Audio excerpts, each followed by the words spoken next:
والسلام على سيد المرسلين وعلى آله وصحبه كلهم أجمعين. اللهم صل على محمد النبي عدد من صلى عليه من خلقك. اللهم صل على محمد النبي كما ينبغي لنا أن نصلي عليه. اللهم صل على محمد النبي كما أمرتنا أن نصلي عليه وعلى آله وصحبه وسلم.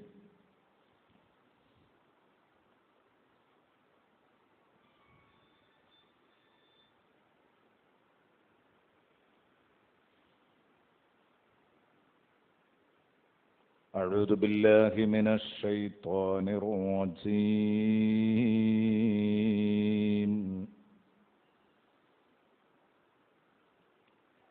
بسم الله الرحمن الرحيم.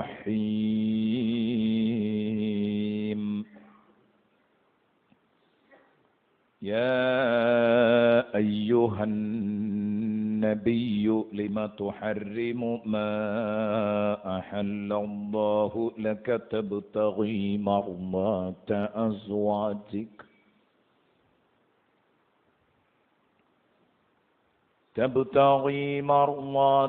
أزواجك والله غفور رحيم.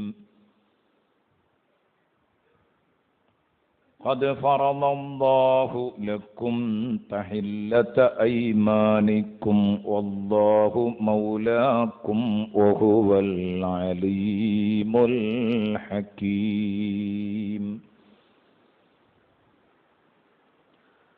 وإذ أسر النبي إلى بعض أزواجه حديثا فلما نبأت به وأظهره الله عليه عرف بعضه وأعرض عن بعض فلما نبأها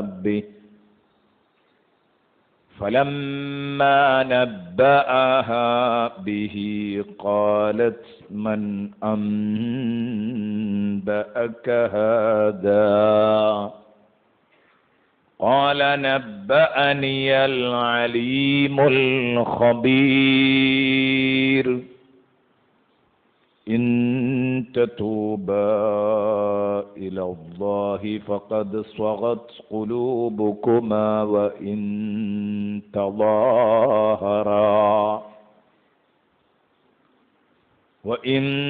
تظاهرا عليه فإن الله هو مولاه وجبريل وصالح المؤمنين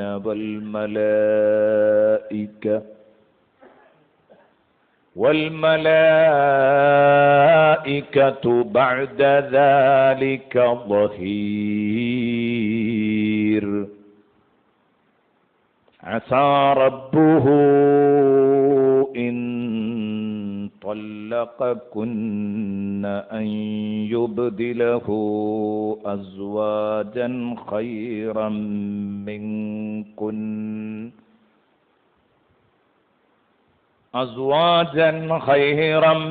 منكن مسلمات مؤمنات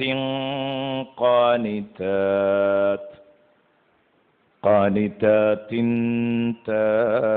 تائبات عابدات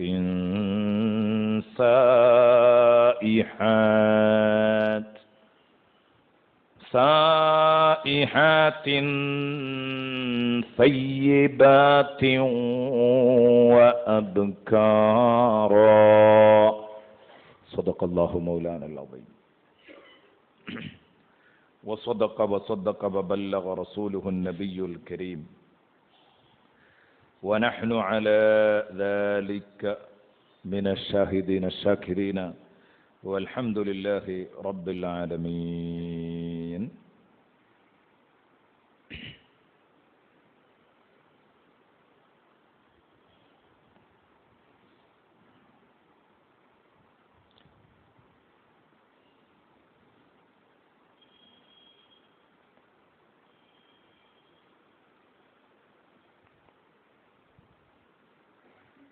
പ്രിയപ്പെട്ട സഹോദരന്മാരെ,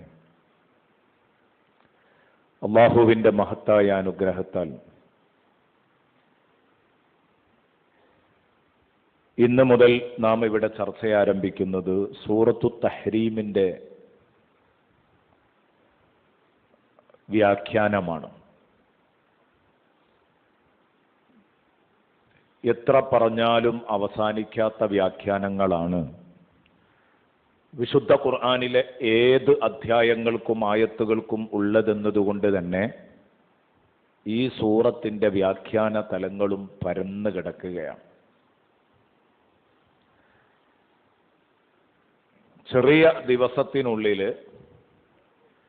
ഈ സൂറത്തിനെ ഒന്ന് നോക്കിക്കാണുക എന്ന് മാത്രമാണ് നമ്മളിവിടെ ലക്ഷ്യം വെക്കുന്നത്. അതിന് അല്ലാഹു എനിക്കും നിങ്ങൾക്കും തൗഫീഖ് നൽകട്ടെ. ഇതിൽ നിന്ന് ജീവിതത്തിൽ പകർത്താൻ പറ്റുന്ന ധാരാളം പാഠങ്ങൾ വരും ദിവസങ്ങളിൽ വരാനിരിക്കുന്നു. ഒന്നാമത്തെ ദിവസം എന്ന നിലയിൽ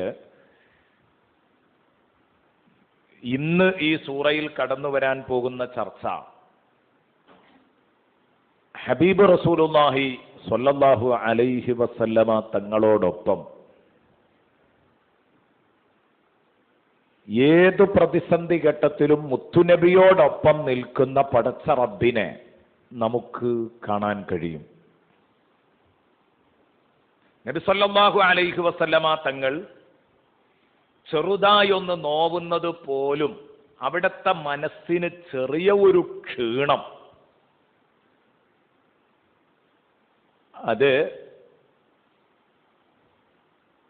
വലിയ പ്രയാസങ്ങളൊന്നും അനുഭവിക്കണ്ട, ചെറിയ ഒരു നോവ് മുത്തുനബിയുടെ ഖൽബിന് വരുന്നുണ്ടോ, ഹൃദയത്തിന് വരുന്നുണ്ടോ, അവിടെ അള്ളാഹു മുത്തുനബിയുടെ കൂടെ നിന്ന് ശക്തമായ ഭാഷകൾ പ്രയോഗിക്കുന്നതാണ് നമുക്ക് സൂറത്തുൽ തഹ്രീമിൻ്റെ ആദ്യ ഭാഗത്ത് കാണാൻ കഴിയുന്നത്. ഇൻഷാ അല്ലാഹ് നാളെ തൊട്ടുള്ള വിഷയങ്ങൾ മുഴുവനും നമ്മുടെ ജീവിതവുമായി ബന്ധപ്പെട്ട കാര്യങ്ങളാണ് ചർച്ച ചെയ്യാൻ പോകുന്നത്. അതിലേക്ക് കടന്നു വരും. അതിൻ്റെ മുമ്പ് ഇന്നിവിടെ ഓതി വെച്ചത് സൂറത്തു തഹ്രീമിലെ ആദ്യത്തെ 5 ആയത്തുകളാണ്. ഈ ആയത്തിൻ്റെ പശ്ചാത്തലങ്ങളാണ് നമുക്ക് പരിചയപ്പെടേണ്ടത്. ആയത്തിൻ്റെ നേരെ അർത്ഥം കേട്ടുകഴിഞ്ഞാൽ പലപ്പോഴും ആശയക്കുഴപ്പങ്ങൾ ജനിക്കും.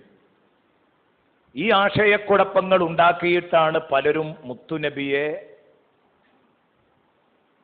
ഹബീബിന്റെ നിലയും വിലയും സമ്മതിക്കാൻ പ്രയാസമുള്ള, ഞാനും മുസ്ലിമാണ് എന്ന് പറഞ്ഞു നടക്കുന്ന പലരും ഹബീബായ റസൂലുള്ളാഹി സ്വല്ലല്ലാഹു അലൈഹി വസല്ലമ തങ്ങളെ പലപ്പോഴും കല്ലെറിയുന്നത്. എന്നാൽ ഇത് മുത്തുനബിയെ കല്ലെറിയാൻ ഉപയോഗിക്കേണ്ട ആയത്തുകളല്ല, മുത്തുനബിയെ വാനോളം പുകഴ്ത്താൻ ഉപയോഗിക്കേണ്ട ആയത്തുകളാണ്. പക്ഷെ അത് ഈ അല്പന്മാർക്ക് മനസ്സിലാക്കാൻ കഴിയുന്നില്ല. ബഹുമാനപ്പെട്ട ഖുർആൻ വ്യാഖ്യാതാക്കളുടെ പക്ഷത്ത് നിന്നുകൊണ്ട്, അവരുടെ കൂടെ നിന്നുകൊണ്ട് ഖുർആനിനെ വായിക്കുമ്പോൾ മാത്രമേ, ആഴത്തിൽ വായിക്കുമ്പോൾ മാത്രമേ നമുക്കിത് മനസ്സിലാക്കാൻ സാധിക്കൂ. ഈ ഒരു ആമുഖം പറഞ്ഞ് തുടങ്ങി വിഷയത്തിലേക്ക് അങ്ങ് കടക്കാം. ഞാൻ ആദ്യം ഈ 5 ആയത്തുകളുടെ നേരെ അർത്ഥതലം ഒന്ന് പറയാം. ബിസ്മില്ലാഹിർ റഹ്മാനിർ റഹീം. അള്ളാഹുവിൻ്റെ തിരുനാമത്തിലാണ് എൻ്റെ തുടക്കം, അവൻ റഹ്മാനും റഹീമുമാകുന്നു. ധാരാളം തവണ കേട്ടതാണ് മസ്ജിദുൽ ഫത്ഹിൽ. ഇനി വീണ്ടും അതിൻ്റെ ഒരു വ്യാഖ്യാനം പറയണം എന്നെനിക്ക് തോന്നുന്നില്ല. എത്രയോ തവണ പല സൂറത്തുകളും തുടങ്ങുമ്പോൾ പറഞ്ഞതാണ്. മാത്രമല്ല ഇക്കൊല്ലം സത്യത്തിൽ ഈ പള്ളിയിൽ ഒരു ഖുർആൻ വസന്തമാണ് നടന്നത്. എല്ലാം സൂറത്തുകളാണ് ചർച്ച ചെയ്തത്. അപ്പോൾ എല്ലാവരും ബിസ്മിയുടെ അർത്ഥം അല്പം പറഞ്ഞിട്ടുണ്ടാവും. ആവർത്തന വിരസത ഭയന്നുകൊണ്ടും നേരത്തെ ധാരാളം തവണ പറഞ്ഞിട്ടുണ്ടെന്ന ബോധത്തോടെയും ഞാൻ ബറക്കത്തിന് ആ ഒറ്റ വാക്ക് പറഞ്ഞ് അവസാനിപ്പിക്കുകയാണ്. അല്ലാഹുവിൻ്റെ തിരുനാമത്തിലാണ് എൻ്റെ തുടക്കം. ഇവൻ അല്ലാഹു എന്ന് പറയുന്നത് റഹ്മാനും റഹീമുമാകുന്നു. നമ്മൾ വിശുദ്ധ ഖുർആനിന്റെ തഫ്സീറാണ് പറയുന്നത്, തർജമയല്ല. അതുകൊണ്ട് തന്നെ ബിസ്മി തൊട്ട് തന്നെ അതേ ഭാഷയിലായിരിക്കണം നമ്മൾ അതിനെ ശരിക്ക് സമീപിക്കേണ്ടത്. ഞാൻ ഇപ്പോഴും ഇങ്ങനെ ആലോചിക്കും, ഒരു ഖുർആൻ വ്യാഖ്യാനം കഴിഞ്ഞ 2 വർഷങ്ങൾക്ക് മുമ്പ് ഇറങ്ങിയ ഒരു ഖുർആൻ വ്യാഖ്യാനം, അത് ഒന്ന് നോക്കിക്കൊടുക്കേണ്ട ഒരു ചെറിയ ചുമതലയുണ്ടായിരുന്നു. അങ്ങനെ അതിൽ ഇടപെട്ടിരുന്നു. വന്യരായ ഉസ്താദിന്റെ മുമ്പിൽ ഷെയ്ഖുന കാന്തപുരം ഉസ്താദ്, അള്ളാഹു അവിടത്തേക്ക് ദീർഘായുസ് നൽകട്ടെ, ആഫിയത്തുള്ള ദീർഘായുസ് നൽകട്ടെ, ഷെയ്ഖുനായുടെ അടുത്തത് കൊണ്ടുപോയി വെച്ചപ്പം, അതുമായി ബന്ധപ്പെട്ട ആളുകൾ അവിടെ കൊണ്ടുപോയി വെച്ചപ്പം അതിലാദ്യം കൽപ്പിച്ച തിരുത്ത് ബിസ്മിയുടെ അർത്ഥത്തിലായിരുന്നു. ബിസ്മില്ലാഹിർ റഹ്മാനിർ റഹീം, അള്ളാഹുവിന്റെ തിരുനാമത്തിൽ തുടങ്ങുന്നു, അവൻ റഹ്മാനും റഹീമുമാകുന്നു, ഇങ്ങനെ എഴുതണം എന്ന് പറഞ്ഞു. കാരണം നമ്മൾ ഇതിലൂടെ തഫ്സീറാണ് പ്രകാശിപ്പിക്കാൻ പോകുന്നത് എന്ന് ബിസ്മിയുടെ അർത്ഥം കേട്ടാൽ തന്നെ അറിയണം. നേരെ മറിച്ച് റഹ്മാനും റഹീമുമായ അള്ളാഹുവിന്റെ തിരുനാമത്തിൽ എന്ന് പറയുമ്പോൾ അത് ശരിക്ക് വലത്ത് നിന്ന് ഇടത്തോട്ട് ഇങ്ങോട്ട് വായിച്ച ആ അറബിയെ ഇടത്തു നിന്ന് വലത്തോട്ട് അങ്ങോട്ട് തർജ്ജമ ചെയ്യാണ്. റഹ്മാനും റഹീമുമായ അള്ളാഹുവിന്റെ തിരുനാമത്തിൽ എന്ന് പറയുമ്പോൾ, അതേസമയം അള്ളാഹുവിന്റെ തിരുനാമത്തിലാണ് തുടക്കം, അവൻ റഹ്മാനും റഹീമുമാകുന്നു. റഹ്മാനും റഹീമിനും ഒന്നും പകരം വെക്കാൻ മലയാള പദത്തിൽ ശബ്ദങ്ങൾ ഉണ്ടാവില്ല. അതുകൊണ്ടാണ് അത് അങ്ങനെ തന്നെ പറഞ്ഞത്. അങ്ങനെ തന്നെയാണ് നല്ലത്. പരമകാരുണികനും കരുണാനിധിയും എന്നൊക്കെ പറഞ്ഞിട്ടുണ്ടാകും. അതൊന്നും ഒരിക്കലും ആ പറഞ്ഞ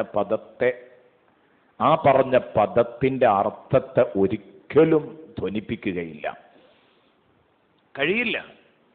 ഇതുകൊണ്ടാണ് ദീർഘദൃഷ്ടിയുള്ള മുൻകഴിഞ്ഞ ആലിമീങ്ങൾ പറഞ്ഞത്, തർജ്ജമ നടക്കില്ല, വ്യാഖ്യാനമേ നടക്കൂ. വ്യാഖ്യാനം എല്ലാ ഭാഷയിലും നടക്കും.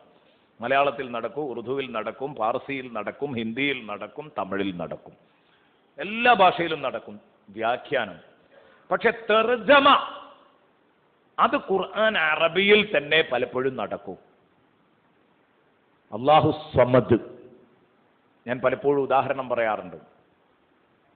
ഇല്ല, തർജ്ജമ ചെയ്യാൻ കഴിയുന്ന ഒരാൾ വാദിക്കുകയാണെങ്കിൽ അവനോട് അസമദിന്റെ അർത്ഥം ഒന്ന് വെപ്പിച്ചാൽ അവൻ കുടുങ്ങിപ്പോവും. എന്താണ് അതിന് പകരം മലയാളത്തിലൊരു ശബ്ദം പറയാം? ഖുൽ ഹുവല്ലാഹു അഹദ്. നബിയെ തങ്ങൾ പറയുക, വസ്തുത അള്ളാഹു ഏകനാകുന്നു. ഒന്നാമത്തെ ആയത്തിന്റെ അർത്ഥം ഏകദേശം അങ്ങനെ വരാം. രണ്ടാമത്തതിൽ അല്ലാഹു സമദ്, അല്ലാഹു സമദാണ്, സമദാണ്, അല്ലാഹു സമദാണ്. എന്താ അതിനർത്ഥം പറയാം? ഒറ്റ വാക്കിൽ ഒരു അർത്ഥം പറഞ്ഞാട്ടെ, വ്യാഖ്യാനം പറയാം. പക്ഷെ തർജ്ജമ പറയാൻ എങ്ങനെ സാധിക്കും? കഴിയൂല എന്നുള്ളതാണ് സത്യം. കാരണം സമദ് എന്ന വാക്കിന്റെ അർത്ഥവ്യാപ്തി മനസ്സിലാക്കിയ ഒരാൾക്ക്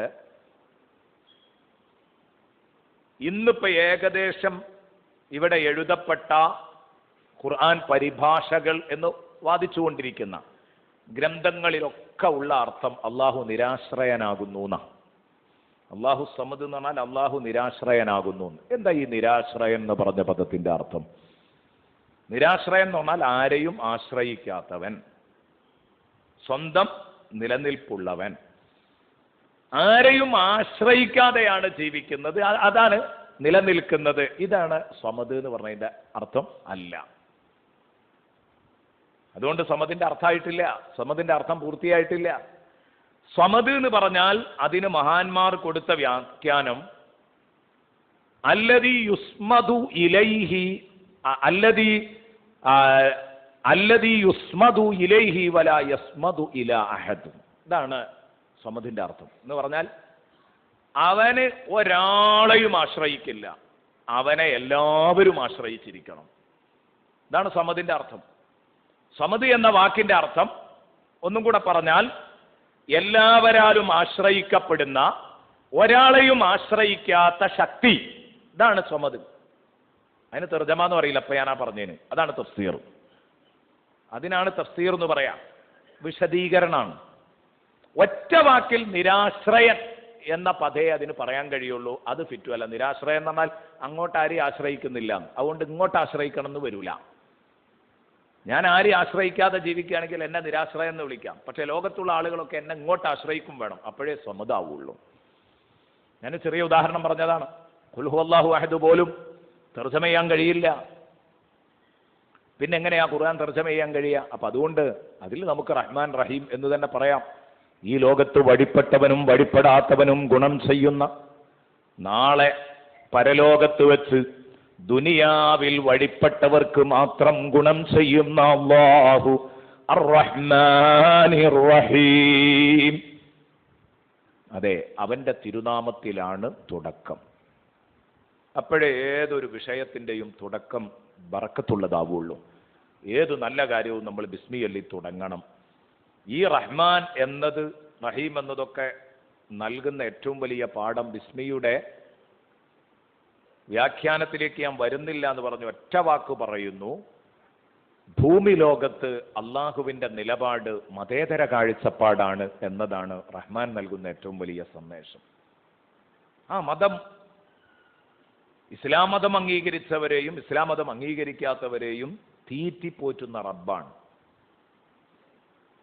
ഇമാം ഗസാലി റളിയല്ലാഹു അൻഹു പറയുന്നു, അർ-റഹ്മാൻ എന്ന ആ ഇസ്മ, അള്ളാഹുവിൻ്റെ ആ നാമം ചർച്ച ചെയ്യുമ്പോൾ ഗസാലി ഇമാം റളിയല്ലാഹു അൻഹു അവിടുത്തെ അസ്മാഉൽ ഹുസ്നയുടെ വ്യാഖ്യാനത്തിൽ എഴുതുന്നത് കാണാം. അതിൽ നിന്ന് നമുക്ക് ഉൾക്കൊള്ളാനുള്ള പാഠം എന്താണ്? നമുക്ക് ഉൾക്കൊള്ളാനുള്ള പാഠം, ഭൂമി ലോകത്ത് നിങ്ങൾ സഹായ സഹകരണങ്ങൾ നൽകുന്നതും നിങ്ങൾ കാര്യങ്ങൾ ചെയ്തു കൊടുക്കുന്നതും ഒക്കെ അല്ലല്ല എന്ന് പറഞ്ഞവർക്ക് ചെയ്തു കൊടുത്താലും നിങ്ങൾക്ക് നാളെ പരലോകത്ത് പടച്ചോൻ കൂലി തരും. ഇത് നമ്മളെ കിതാബുകളിൽ എഴുതി വെക്കുകയാണ്. എന്ത്? അവിശ്വാസിക്ക് സദഖ ചെയ്ത കൂലിയുണ്ട്. ഏത്? വിശ്വാസിയായ ഒരു മനുഷ്യൻ അവിശ്വാസിയായ മനുഷ്യന് മരുന്ന് വാങ്ങിക്കൊടുത്താൽ, അയാൾക്ക് ഭക്ഷണം വാങ്ങിക്കൊടുത്താൽ, അയാൾക്ക് സ്വതക്ക കൊടുത്താൽ അയാൾക്കത് സ്വർഗം കിട്ടാനുള്ള പണിയാണെന്ന് പറഞ്ഞ ബിസ്മി കൊണ്ടാണ് ഖുർആന്റെ തുടക്കമെങ്കിൽ 114 അധ്യായങ്ങളിൽ 113 അധ്യായങ്ങളുടെയും തുടക്കത്തിൽ അതുണ്ട്. സൂറത്തുൻ നംലിൽ 2 ആവർത്തി വരുന്നുണ്ട്. ചുരുക്കി പറഞ്ഞാൽ 114 തവണ വിശുദ്ധ ഖുർആനിൽ ഇതാണ് ആവർത്തിച്ചു പറഞ്ഞതെങ്കിൽ ഈ ഖുർആന്റെ പേരില് ഭീകരവാദവും തീവ്രവാദവും വെച്ച് കെട്ടുന്നത് അത് പരമവിഡ്ഢിത്തം മാത്രമാണ്. ഒരിക്കലും കഴിയില്ല. ബിസ്മിയുടെ അർത്ഥം അറിയുന്ന ഒരാൾക്ക് തീവ്രവാദിയും ഭീകരവാദിയും ആകാൻ കഴിയില്ല.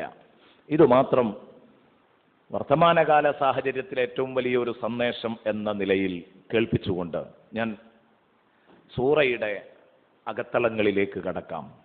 ബിസ്മില്ലാഹിർ റഹ്മാനിർ റഹീം. യാ അയ്യുഹൻ നബിയ്യു ലിമ തുഹർരിമു മാ അഹല്ലല്ലാഹു ലക തബ്തഗി മർദാത അസ്വാജിക വല്ലാഹു ഗഫൂറുർ റഹീം. യാ അയ്യുഹൻ നബിയ്യു, അല്ലയോ പൊന്നു നബിയെ. നോക്കണം, റസൂലുള്ളാഹി സ്വല്ലല്ലാഹു അലൈഹി വസല്ലമ തങ്ങളെ അല്ലാഹു വിളിക്കുന്ന ഒരു ശൈലി. യാ അയ്യുഹൻ നബിയ്യു, മുത്തുനബിയെ, മുത്തുനബിയെ, ലിമ തുഹർരിമു മാ അഹല്ലല്ലാഹു ലക്, അല്ലാഹു നിങ്ങൾക്ക് ഹറാമാക്കിയത് എന്തിനാണ് നബിയെ തങ്ങൾ ഹറാമാക്കി പ്രഖ്യാപിക്കുന്നത്? ഇതിലും വലിയ അപകടം എന്തെങ്കിലും ഉണ്ടോ? അതാ ഞാൻ പറഞ്ഞത്, നേരെ അർത്ഥം കേട്ട് കഴിഞ്ഞാൽ അള്ളാന്റെ റസൂൽ എന്തോ ഹലാല് ഹറാമാക്കി എന്നാ അവർക്ക് തോന്നുക. നേരെ അർത്ഥം കേട്ട് കഴിഞ്ഞാൽ അങ്ങനെയാ തോന്നുക. ലിമ തുഹർരിമു മാ അഹല്ലല്ലാഹു ലക്, അള്ളാഹു തങ്ങൾക്ക് ഹലാലാക്കിയ ഒരു കാര്യം എന്തിനാണ് നബിയെ തങ്ങൾ എനിക്ക് അത് പാടില്ലാത്തതാണ് എന്ന് പറഞ്ഞ് വിലക്കുന്നത് എന്തിനാണ്? എന്തിനാണ് അങ്ങനെ ചെയ്യുന്നത്? അതും തബ്തഗി മർളാത അസ്വാജിക്, നിങ്ങളുടെ ഭാര്യമാരുടെ പൊരുത്തം ആഗ്രഹിച്ചുകൊണ്ടാണ് തങ്ങൾ ആ പണി ചെയ്യുന്നതെങ്കിൽ നബിയെ അതിൻ്റെ ഒരാവശ്യവുമില്ല. അതിൻ്റെ ഒരാവശ്യവുമില്ല. അങ്ങനെ ഒരിക്കലും ചെയ്യേണ്ട കാര്യമല്ല. ഇനി മുതൽ നബിയെ തങ്ങൾ അങ്ങനെ ചെയ്യരുത് എന്ന് അല്ലാഹു തആല നബി സല്ലല്ലാഹു അലൈഹി വസല്ലമ തങ്ങളോട് പറയുന്നു. ഇതിങ്ങനെ പറയുമ്പോഴാണ് ഞാൻ പറഞ്ഞത്, ഇതിന്റെ പശ്ചാത്തലം കേൾക്കാതെ, ഇതിന്റെ ബാക്കി വിശദീകരണങ്ങൾ കേൾക്കാതെ ഒരാൾ ഇത് മാത്രം ഒരു ഖുർആൻ പരിഭാഷ എടുത്തിട്ട് അതങ്ങോട്ട് വായിച്ചാൽ ഇതിലും വലിയ അപകടം എന്താ? ഇതാണ് ഖുർആനെ സമീപിക്കാൻ അറിയാത്തവർ സമീപിച്ചാലുണ്ടാകുന്ന ദോഷം. ഖുർആനെ സമീപിക്കാൻ അറിയുന്നവർ അത് മര്യാദക്ക് ഇവിടെ വ്യാഖ്യാനിച്ചു തന്നിട്ടുണ്ട്, വിശദീകരിച്ചു തന്നിട്ടുണ്ട്. അവരുടെ ചുവട് പിടിച്ച്, വരികളുടെ ചുവട് പിടിച്ച് മാത്രമേ ഖുർആൻ വ്യാഖ്യാനിക്കാവൂ, അല്ലെങ്കിൽ നരകത്തിലേക്കുള്ള വഴിയായിരിക്കും ഇതിലൂടെ തുറക്കുക. ഉറപ്പാണ് ആ കാര്യം. ഇൻഷാ അല്ലാഹ് ഞാൻ പറയാം എന്താണ് ഈ പറഞ്ഞതിൻ്റെ അർത്ഥതലങ്ങൾ എന്ന് നമുക്കൊന്ന് നോക്കിക്കാണാം. ആദ്യം ഈ പറഞ്ഞതിൻ്റെ മൊത്തം അർത്ഥം ഒന്നിങ്ങനെ ജസ്റ്റ് ഒന്ന് പറയട്ടെ. വല്ലാഹു ഗഫൂറുർ റഹീം. നബിയെ, അള്ളാഹു അവൻ്റെ അടിമകളോട് വിശാലമായി പൊറുക്കുകയും സ്നേഹം കാണിക്കുകയും ചെയ്യുന്നവനാണ്. ഖദ് ഫറദല്ലാഹു ലക്കും തഹില്ലത ഈമാനിക്കും. നിങ്ങളുടെ ശപഥങ്ങളെ പൊളിച്ചെഴുതണം എന്ന് അള്ളാഹു തീരുമാനിച്ചിരിക്കുകയാണ്, അത് നിർബന്ധമാക്കിയിരിക്കുകയാണ്. വല്ലാഹു മൗലാക്കും, അള്ളാഹുവാണ് നിങ്ങളുടെ രക്ഷിതാവ്. വഹുവൽ അലീമുൽ ഹകീം, അവനെല്ലാം അറിയുന്നവനാണ്, അവനാണ് സർവ ലോകത്തിൻ്റെയും നിയന്താവ്. എല്ലാ നിയന്ത്രണങ്ങളും അവൻ്റെ കയ്യിലാണ്. അവൻ അങ്ങേയറ്റം യുക്തിഭദ്രമുള്ള വാക്കുകളും പ്രവൃത്തികളുമായിരിക്കും പടച്ച റബ്ബിൻ്റേത്. വഹുവൽ അലീമുൽ ഹകീം. അള്ളാഹുവിൻ്റെ എല്ലാ വാക്കും പ്രവൃത്തിയും യുക്തിയിലും അറിവിലും അധിഷ്ഠിതമായിരിക്കും. വഇദ് അസറ നബിയ്യു ഇലാ ബഅദി അസ്വാജിഹി ഹദീസ. നബി സല്ലല്ലാഹു അലൈഹി വസല്ലമ തങ്ങൾ അവിടുത്തെ ബീവിമാരിൽ ഒരാളോട് ഒരു രഹസ്യം പങ്കുവച്ചു. ഒരു രഹസ്യം പങ്കുവച്ച നേരം ഫലമ്മാ നബ്ബഅത് ബിഹി, ആ ബീവി ആ രഹസ്യം മറ്റൊരാളോട് പറഞ്ഞപ്പോൾ വഅൽഹറഹുല്ലാഹു അലൈഹി, നബിയെ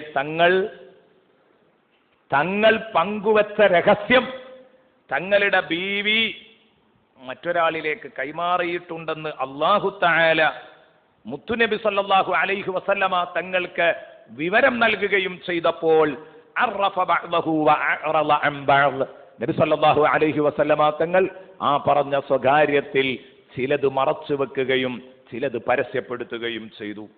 ഫലമ്മാ നബ്ബഅഹാ ബിഹി, അങ്ങനെ നബി തങ്ങൾ ആ ബീവിയോട് ഈ കാര്യം പറഞ്ഞപ്പോൾ ഖാലത്ത്, ഹബീബിന്റെ ബീവി ചോദിച്ചു, പ്രിയപ്പെട്ട ബീവി ചോദിച്ചു, മൻ അംബഅക ഹദാ, നബിയെ ആരാണ് തങ്ങൾക്ക് ഈ വിവരം പറഞ്ഞു തന്നത്?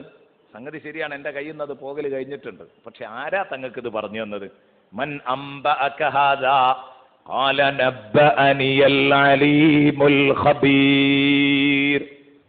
ഈ വിവരം ആരാ പറഞ്ഞു തന്നതെന്നോ? എല്ലാം അറിയുന്ന, എല്ലാ വിഷയങ്ങളുടെയും ഉള്ളറിയുന്ന എൻ്റെ രക്ഷിതാവ് എനിക്ക് പറഞ്ഞു തന്നു. ഇൻ തതൂബാ ഇലല്ലാഹ്. അതുകൊണ്ട് ഇത് പറയുകയും കേൾക്കുകയും ചെയ്ത രണ്ട് ബീവിമാരെയും വിളിച്ചിട്ട് ഖുർആൻ പറയുന്നു, ഇൻ തതൂബാ ഇലല്ലാഹ്, നിങ്ങൾ എത്രയും പെട്ടെന്ന് അള്ളാഹുവിലേക്ക് ഖേദിച്ചു മടങ്ങുകയാണെങ്കിൽ, അള്ളാഹുവിലേക്ക് മടങ്ങുകയാണെങ്കിൽ, ഫഖദ് സഗത് ഖുലൂബുകുമാ, നിങ്ങളുടെ ഹൃദയത്തിന് ചില വ്യതിയാനങ്ങൾ സംഭവിച്ചിരിക്കുകയാണ്. എത്രയും പെട്ടെന്ന് മടങ്ങുകയാണെങ്കിൽ അതാണ് നിങ്ങൾക്ക് ഏറ്റവും നല്ലത്. വഇൻ തളാഹറ അലൈഹി ഫഇന്നല്ലാഹ ഹുവ മൗലാഹു വജിബ്രീൽ. അല്ല, നിങ്ങൾ ഹബീബ് റസൂലുള്ളാഹി സ്വല്ലല്ലാഹു അലൈഹി വസല്ലമ തങ്ങൾക്കെതിരെ നിങ്ങൾ ഒന്നാകാനാണ് തീരുമാനമെങ്കിൽ, സംഘടിക്കാനാണ് തീരുമാനമെങ്കിൽ, മുത്തുനബിക്ക് ഒരു കുഴപ്പവും വരൂല. ഫഇന്നല്ലാഹ ഹുവ മൗലാഹു വജിബ്രീലു വസാലിഹുൽ മുഅ്മിനീൻ. അല്ലാഹു തആല നബി സല്ലല്ലാഹു അലൈഹി വസല്ലമ തങ്ങളെ രക്ഷിക്കാൻ അല്ലാഹു ഉണ്ട്, വജിബ്രീലു ജിബ്രീലുണ്ട്, വസാലിഹുൽ മുഅ്മിനീൻ ലോകത്തുള്ള മുഴുവൻ സാലിഹീങ്ങളായ മുഅ്മിനീങ്ങളും തിരുനബിയോട് ഒപ്പം ഉണ്ടാവും.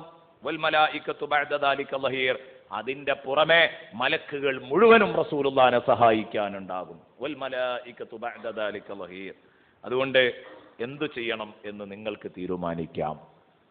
ഒരു കാര്യം അങ്ങ് പറഞ്ഞേക്കാം, അസാ റബ്ബുഹു ഇൻ ത്വല്ലഖകുന്ന അൻ യുബ്ദിലഹു അസ്വാജൻ ഖൈറൻ മിൻകുൻ. നിങ്ങൾ ഈ കോലത്തിലൊക്കെ പ്രവർത്തിച്ച് റസൂലുള്ളാഹി സ്വല്ലല്ലാഹി അലൈഹി വസല്ലമ തങ്ങളും നിങ്ങളും തമ്മിൽ അങ്ങ് പിരിഞ്ഞു കഴിഞ്ഞാൽ, നിങ്ങളും നബിയും അങ്ങ് പിരിഞ്ഞു കഴിഞ്ഞാൽ, അല്ലാഹു തആല നബി തങ്ങൾക്ക് നിങ്ങളുമായിട്ടുള്ള ആ ജീവിതം അവസാനിച്ചു കഴിഞ്ഞാൽ പിന്നെ നബി തങ്ങൾക്ക് ബീവിമാരുണ്ടാവൂല എന്ന് നിങ്ങൾ കരുതരുത്. നിങ്ങളെ റസൂലുള്ളാഹി അങ്ങ് ത്വലാഖിയല്ലിയാൽ നിങ്ങളെക്കാൾ നല്ല ബീവിമാരെ റസൂലുള്ളാഹിക്ക് അല്ലാഹു കൊടുത്തേക്കാം. അസാ റബ്ബുഹു ഇൻ ത്വല്ലഖകുന്ന അൻ യുബ്ദിലഹു അസ്വാജൻ ഖൈറൻ മിൻകുൻ. നിങ്ങളെക്കാൾ നല്ല ബീവിമാരെ നൽകാം. എന്താണ് ആ പറഞ്ഞതിന്റെ അർത്ഥം എന്നൊക്കെ പറയാം. അപ്പൊ നിങ്ങൾക്ക് ഞാൻ ആദ്യം പറഞ്ഞത് ശരിക്കും ബോധ്യപ്പെട്ടില്ലേ? ഇതിങ്ങനെ കേട്ടിട്ട് ഒരു സുഖവും തോന്നുന്നില്ലല്ലോ. എന്തൊക്കെയോ ആശയക്കുഴപ്പങ്ങൾ തോന്നുന്നു. പക്ഷെ എന്താണ്, കേട്ട് കഴിഞ്ഞാൽ നമുക്ക് ശരിക്കും ബോധ്യപ്പെടും. വിശദീകരണം കേട്ടാൽ. ഇത് കേട്ടാരും പോകരുത് കേട്ടോ. ഇത് കേട്ട് പോകുമ്പോഴാണ് ആശയക്കുഴപ്പങ്ങൾ ഉണ്ടാവുക. തഫ്സീർ കേൾക്കാതെ പോയാൽ പ്രശ്നം. അപ്പൊ മുസ്ലിമാത്തിൻ മുഅ്മിനാത്തിൻ ഖാനിതാത്തിൻ തായിബാത്തിൻ ആബിദാത്തിൻ സായിഹാത്തിൻ സയ്യിബാത്തിൻ വഅബ്കാറ. എന്താണ് നബി സല്ലല്ലാഹു അലൈഹി വസല്ലം തങ്ങളുടെ ബീവിമാരുടെ ക്വാളിഫിക്കേഷൻസ്? അതൊക്കെ അങ്ങോട്ട് എണ്ണി പറയാൻ. നിങ്ങൾക്കുള്ള കുറേ ഗുണമുണ്ട്. ഇതൊക്കെ റസൂലുള്ളാഹിന്റെ. അപ്പൊ ശരിക്കും ഇത് ഉമ്മാത്തുൽ മുഅ്മിനീന്റെ മദ്ഹാണ്. ഇതൊക്കെ നിങ്ങൾക്കുള്ള ഗുണം. പക്ഷെ നിങ്ങൾ മുത്തുനബിയുടെ ബീവിമാരായി എന്നതുകൊണ്ടാണ് നിങ്ങൾക്ക് ഈ നിലയും വിലയും ഒക്കെ ഉള്ളത്. ആ ഭാര്യാപദത്തിൽ നിന്ന് നിങ്ങൾ അങ്ങ് ഇറങ്ങിയാൽ വേറൊരു ടീം വരികയാണെങ്കിൽ നിങ്ങളെക്കാൾ ഈ പറഞ്ഞതൊക്കെ അവർക്കുണ്ടാകും. ഇസ്ലാമും ഈമാനും അനുസരണവും തൗബയും ഇബാദത്തും നോമ്പും അതുപോലെ തന്നെ സയ്യിബാത്തിൻ വ അബ്കാറ. നബി സല്ലല്ലാഹു അലൈഹി വസല്ലം തങ്ങളുടെ ബീവിമാരിൽ രണ്ട് സ്വഭാവത്തിലുള്ള ബീവിമാരുണ്ട്. കന്യകകളുമുണ്ട്, കന്യകകളല്ലാത്തവരുമുണ്ട്. അതൊക്കെ ഇനിയും ഞാൻ കൊടുക്കും. നബി സല്ലല്ലാഹു അലൈഹി വസല്ലം തങ്ങൾക്ക് കൊടുക്കാം. അതിനൊന്നും ഒരു തടസ്സവും ഇല്ല. ഇതാണ് 5 ആയത്തുകൾ. ഇനി നമുക്കതിന്റെ വിശദീകരണത്തിലേക്കൊന്ന് വരാം. വിശദീകരണത്തോടുകൂടെ വിഷയം ശരിക്കും ബോധ്യപ്പെടും. ബിസ്മില്ലാഹിർ റഹ്മാനിർ റഹീം. യാ അയ്യുഹൻ നബിയ്യു ലിമ തുഹർരിമു മാ അഹല്ലല്ലാഹു ലക്. ഇത് നബി സല്ലല്ലാഹു അലൈഹി വസല്ലമ തങ്ങളെ ആക്ഷേപിക്കലാണോ? നബിയെ, എന്തിനാണ് തങ്ങൾക്ക് ഹലാലായ ഒരു കാര്യം തങ്ങൾ കഷ്ടപ്പെട്ട് തങ്ങൾ പ്രയാസപ്പെട്ട് എന്തിനാണ് അത് ഇന്നു മുതൽ എനിക്ക് ഹറാമാണെന്ന് പ്രഖ്യാപിക്കുന്നത്? അതിന്റെ കാര്യമൊന്നുമില്ലല്ലോ. അതിന്റെ കാര്യമൊന്നുമില്ല. എന്തിനാണ് അതിന്റെ ആവശ്യം? തബ്തഗി മർളാത അസ്വാജിക്, അതും ഭാര്യമാരുടെ പൊരുത്തം ആഗ്രഹിച്ചുകൊണ്ട്. അതൊക്കെ സാധാരണ മനുഷ്യന്മാർക്ക് പറഞ്ഞതാണ്. ഭാര്യനെ സോപ്പിടാൻ ഒന്ന് അങ്ങോട്ടിക്കുക ഒക്കെ വേണ്ടി വരും. പക്ഷെ തങ്ങളെ കാര്യത്തിൽ എനിക്കൊരു നിലപാടുണ്ട്. തങ്ങളെ ഇഷ്ടത്തിനൊത്ത് ലോകം നിന്നോളണം. അതാണ് എൻ്റെ നിലപാട്. തങ്ങളെ ഇഷ്ടത്തിനൊത്ത് ലോകം നിന്നോളണം. ബീവിമാരെ സോപ്പിടുക, ബീവിമാരെ കയ്യിലെടുക്കുക, അതൊക്കെ വേറെ നിലയിലാവാം. തങ്ങളുടെ ഒരു ഇഷ്ടം അത് പണയം വെച്ചിട്ട് ഒരു ബീവിയുടെ ഇഷ്ടം തങ്ങൾ കുതിക്കേണ്ടതില്ല. തബ്തഗി മർളാത അസ്വാജിക്. എന്താണ് ഈ? അപ്പോൾ ഇത് ഒരു ആക്ഷേപ സ്വരമാണോ എന്നൊരു തോന്നൽ തോന്നുന്നതിന് ഇമാം റാസി തങ്ങൾ ആദ്യത്തെ മറുപടി പറയുന്നു, ഈ അഭിപ്രായം പറയുന്നവർ വിഡ്ഢികളുടെ സ്വർഗത്തിലാണ്. എന്താ കാരണം അങ്ങനെ പറയാൻ കാരണം? ആക്ഷേപമല്ല എന്നുള്ളതിന്റെ തെളിവ് യാ അയ്യുഹൻ നബിയു എന്ന ബഹുമാനപൂർവമുള്ള ഖിതാബാണ്. നബി സല്ലല്ലാഹു അലൈഹി വസല്ലം തങ്ങൾ അല്ലാഹു വിളിക്കുന്നത് എങ്ങനെയാ? മുത്തു നബിയേ എന്നാ വിളിക്കുന്നത്. യാ അയ്യുഹൻ നബിയു. ആക്ഷേപിച്ചുകൊണ്ട് വിളിക്കുകയാണെങ്കിൽ ഇതൊരു ഒരു അല്പം കടുപ്പമുള്ള പ്രയോഗമാണെങ്കിൽ യാ മുഹമ്മദു എന്നല്ലേ വിളിക്കേണ്ടത്?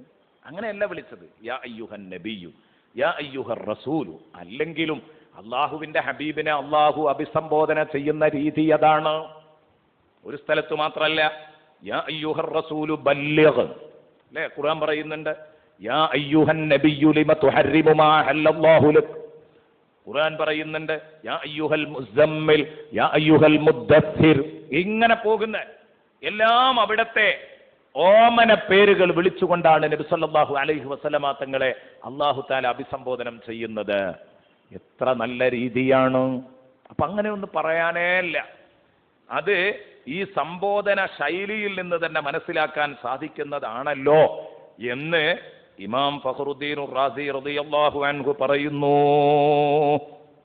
ഇമാം ഖുർത്തുബി റളിയല്ലാഹു അൻഹു പറയുന്നു, ലം തകുൻ ലഹു സഗീറതൻ വലാ കബീറാ. നബി സല്ലല്ലാഹു അലൈഹി വസല്ലമ തങ്ങളെ സംബന്ധിച്ചിടത്തോളം ഇത് ചെറുദോഷമോ വൻദോഷമോ അല്ല. നബി സല്ലല്ലാഹു അലൈഹി വസല്ലമ തങ്ങൾ ഇവിടെ ചെയ്തു എന്ന് പറഞ്ഞ കാര്യം ഒരു ചെറുദോഷം പോലും അല്ല. പിന്നെ എന്താണ്? ഇന്നഹു മുആതബത്തുൻ അലാ തർക്കിൽ ഔലാ. നിങ്ങളെ ഇഷ്ടം അതിന് പ്രാമുഖ്യം നൽകലാ ഏറ്റവും നല്ലത്. എന്തിനാ നബിയെ തങ്ങളുടെ ഇഷ്ടത്തെ ബലി കൊടുത്തിട്ട് തങ്ങൾ ഭാര്യമാരുടെ ഇഷ്ടത്തിന് പ്രാമുഖ്യം നൽകിയത്? അതിന്റെ ആവശ്യമില്ലായിരുന്നു. കാരണം തങ്ങളുടെ ഇഷ്ടം അത് ബലി കൊടുക്കുക എന്നുള്ളത് എനിക്ക് സഹിക്കൂല എന്ന് പടച്ചോൻ പറയാം. അതുകൊണ്ട് അതൊക്കെ സാധാരണ മനുഷ്യരൊക്കെ ചെയ്യുകയാണെങ്കിൽ അങ്ങനെ ചെയ്തോട്ടെ, അതിന് വിരോധമൊന്നുമില്ല. പക്ഷെ തങ്ങൾ അങ്ങനെ നിൽക്കേണ്ട കാര്യമല്ല. കാരണം അള്ളാഹുവിന് ഹബീബിനോടുള്ള ഇഷ്ടമാണത്. അതിനൊക്കെ എന്ത് ചെയ്യണം എന്നറിയാം. നിങ്ങൾ എന്താ അതിന്റെ പശ്ചാത്തലം എന്നൊന്ന് അറിയണം. അപ്പോഴേ ഇത് പെട്ടെന്ന് അങ്ങ് മനസ്സിലാവുള്ളൂ. സയ്യിദുനാ റസൂലുള്ളാഹി സ്വല്ലല്ലാഹു അലൈഹി വസല്ലമ തങ്ങൾക്ക് ബഹുഭാരിത്വമുള്ള ആളായിരുന്നു. എല്ലാവർക്കും അറിയാം. ഇത് നിങ്ങൾ എൻ്റെ ഒപ്പം വേണം, അവിടെയും ഇവിടെയും കേട്ടാൽ അതിൽ പ്രശ്നം ഉണ്ടാവും. ഇത് ആദ്യം മുതൽ അവസാനം വരെ ഒപ്പം നിന്ന് തന്നെ കേൾക്കണം. എങ്കിൽ റസൂലുള്ളാഹിന്റെ മഹത്വം ഇത്ര വലുതാണെന്ന് മനസ്സിലാവുകയും ചെയ്യും. ആയിഷ ബീവി റളിയല്ലാഹു അൻഹ തന്നെ ഉദ്ധരിക്കുന്ന ഹദീസിൽ കാണാം ഈ സംഭവത്തിന്റെ പശ്ചാത്തലം. നബി തങ്ങൾക്ക് ബഹുഭാരിത്വമുള്ള ആളായിരുന്നു, അറിയാലോ. അതുകൊണ്ട് തന്നെ എല്ലാ ബീവിമാരും അള്ളാഹുവിന്റെ റസൂലിന്റെ സാന്നിധ്യം വല്ലാതെ കൊതിച്ചിരുന്നു. നബി സല്ലല്ലാഹു അലൈഹി വസല്ലമ തങ്ങള് എൻ്റെ അടുത്ത് കൂടുതൽ സമയം കഴിഞ്ഞുകൂടണമെന്ന് ഓരോ ബീവിക്കും ഒരു താല്പര്യം. അത് ഇവർക്കിടയിലുണ്ടായിരുന്ന ചക്കുളത്തിപ്പോരല്ല. നമ്മളെ സാധാരണ ഒന്നിലധികം പെണ്ണെട്ടികൾക്കിടയിൽ ചക്കുളത്തിപ്പോരുണ്ടാവും. ആ ചക്കുളത്തിപ്പോരല്ല ഇത്. പിന്നെന്താണ്? ഇത് സാധാരണ ഒരു മനുഷ്യനല്ല. ലോകത്തിന്റെ നേതാവ് അഷ്റഫുൽ ഖൽഖ് ത്വാഹ റസൂലുള്ളാഹിയാണ്. അവരുടെ സാന്നിധ്യം സ്വഹാബത്ത് എത്ര സന്തോഷത്തോടെയാ കണ്ടിരുന്നത്.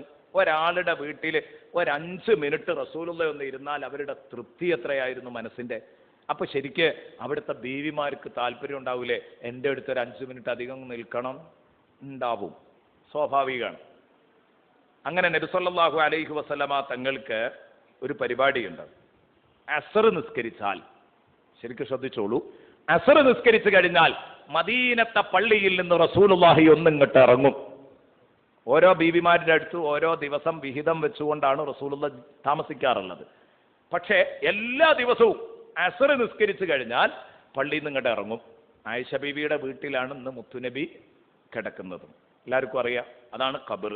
ആയിഷ ബീവിയുടെ വീടാണ് ഖബർ. അപ്പൊ അവിടെ നിന്ന് ഇങ്ങനെ തുടങ്ങുകയാണ്. എന്നിട്ട് എല്ലാ ബീവിമാരുടെ അടുത്ത് ഒന്നിങ്ങനെ കറങ്ങിയിട്ട് റസൂലുള്ളാഹി സ്വല്ലല്ലാഹു അലൈഹി വസല്ലം തങ്ങൾ വരും.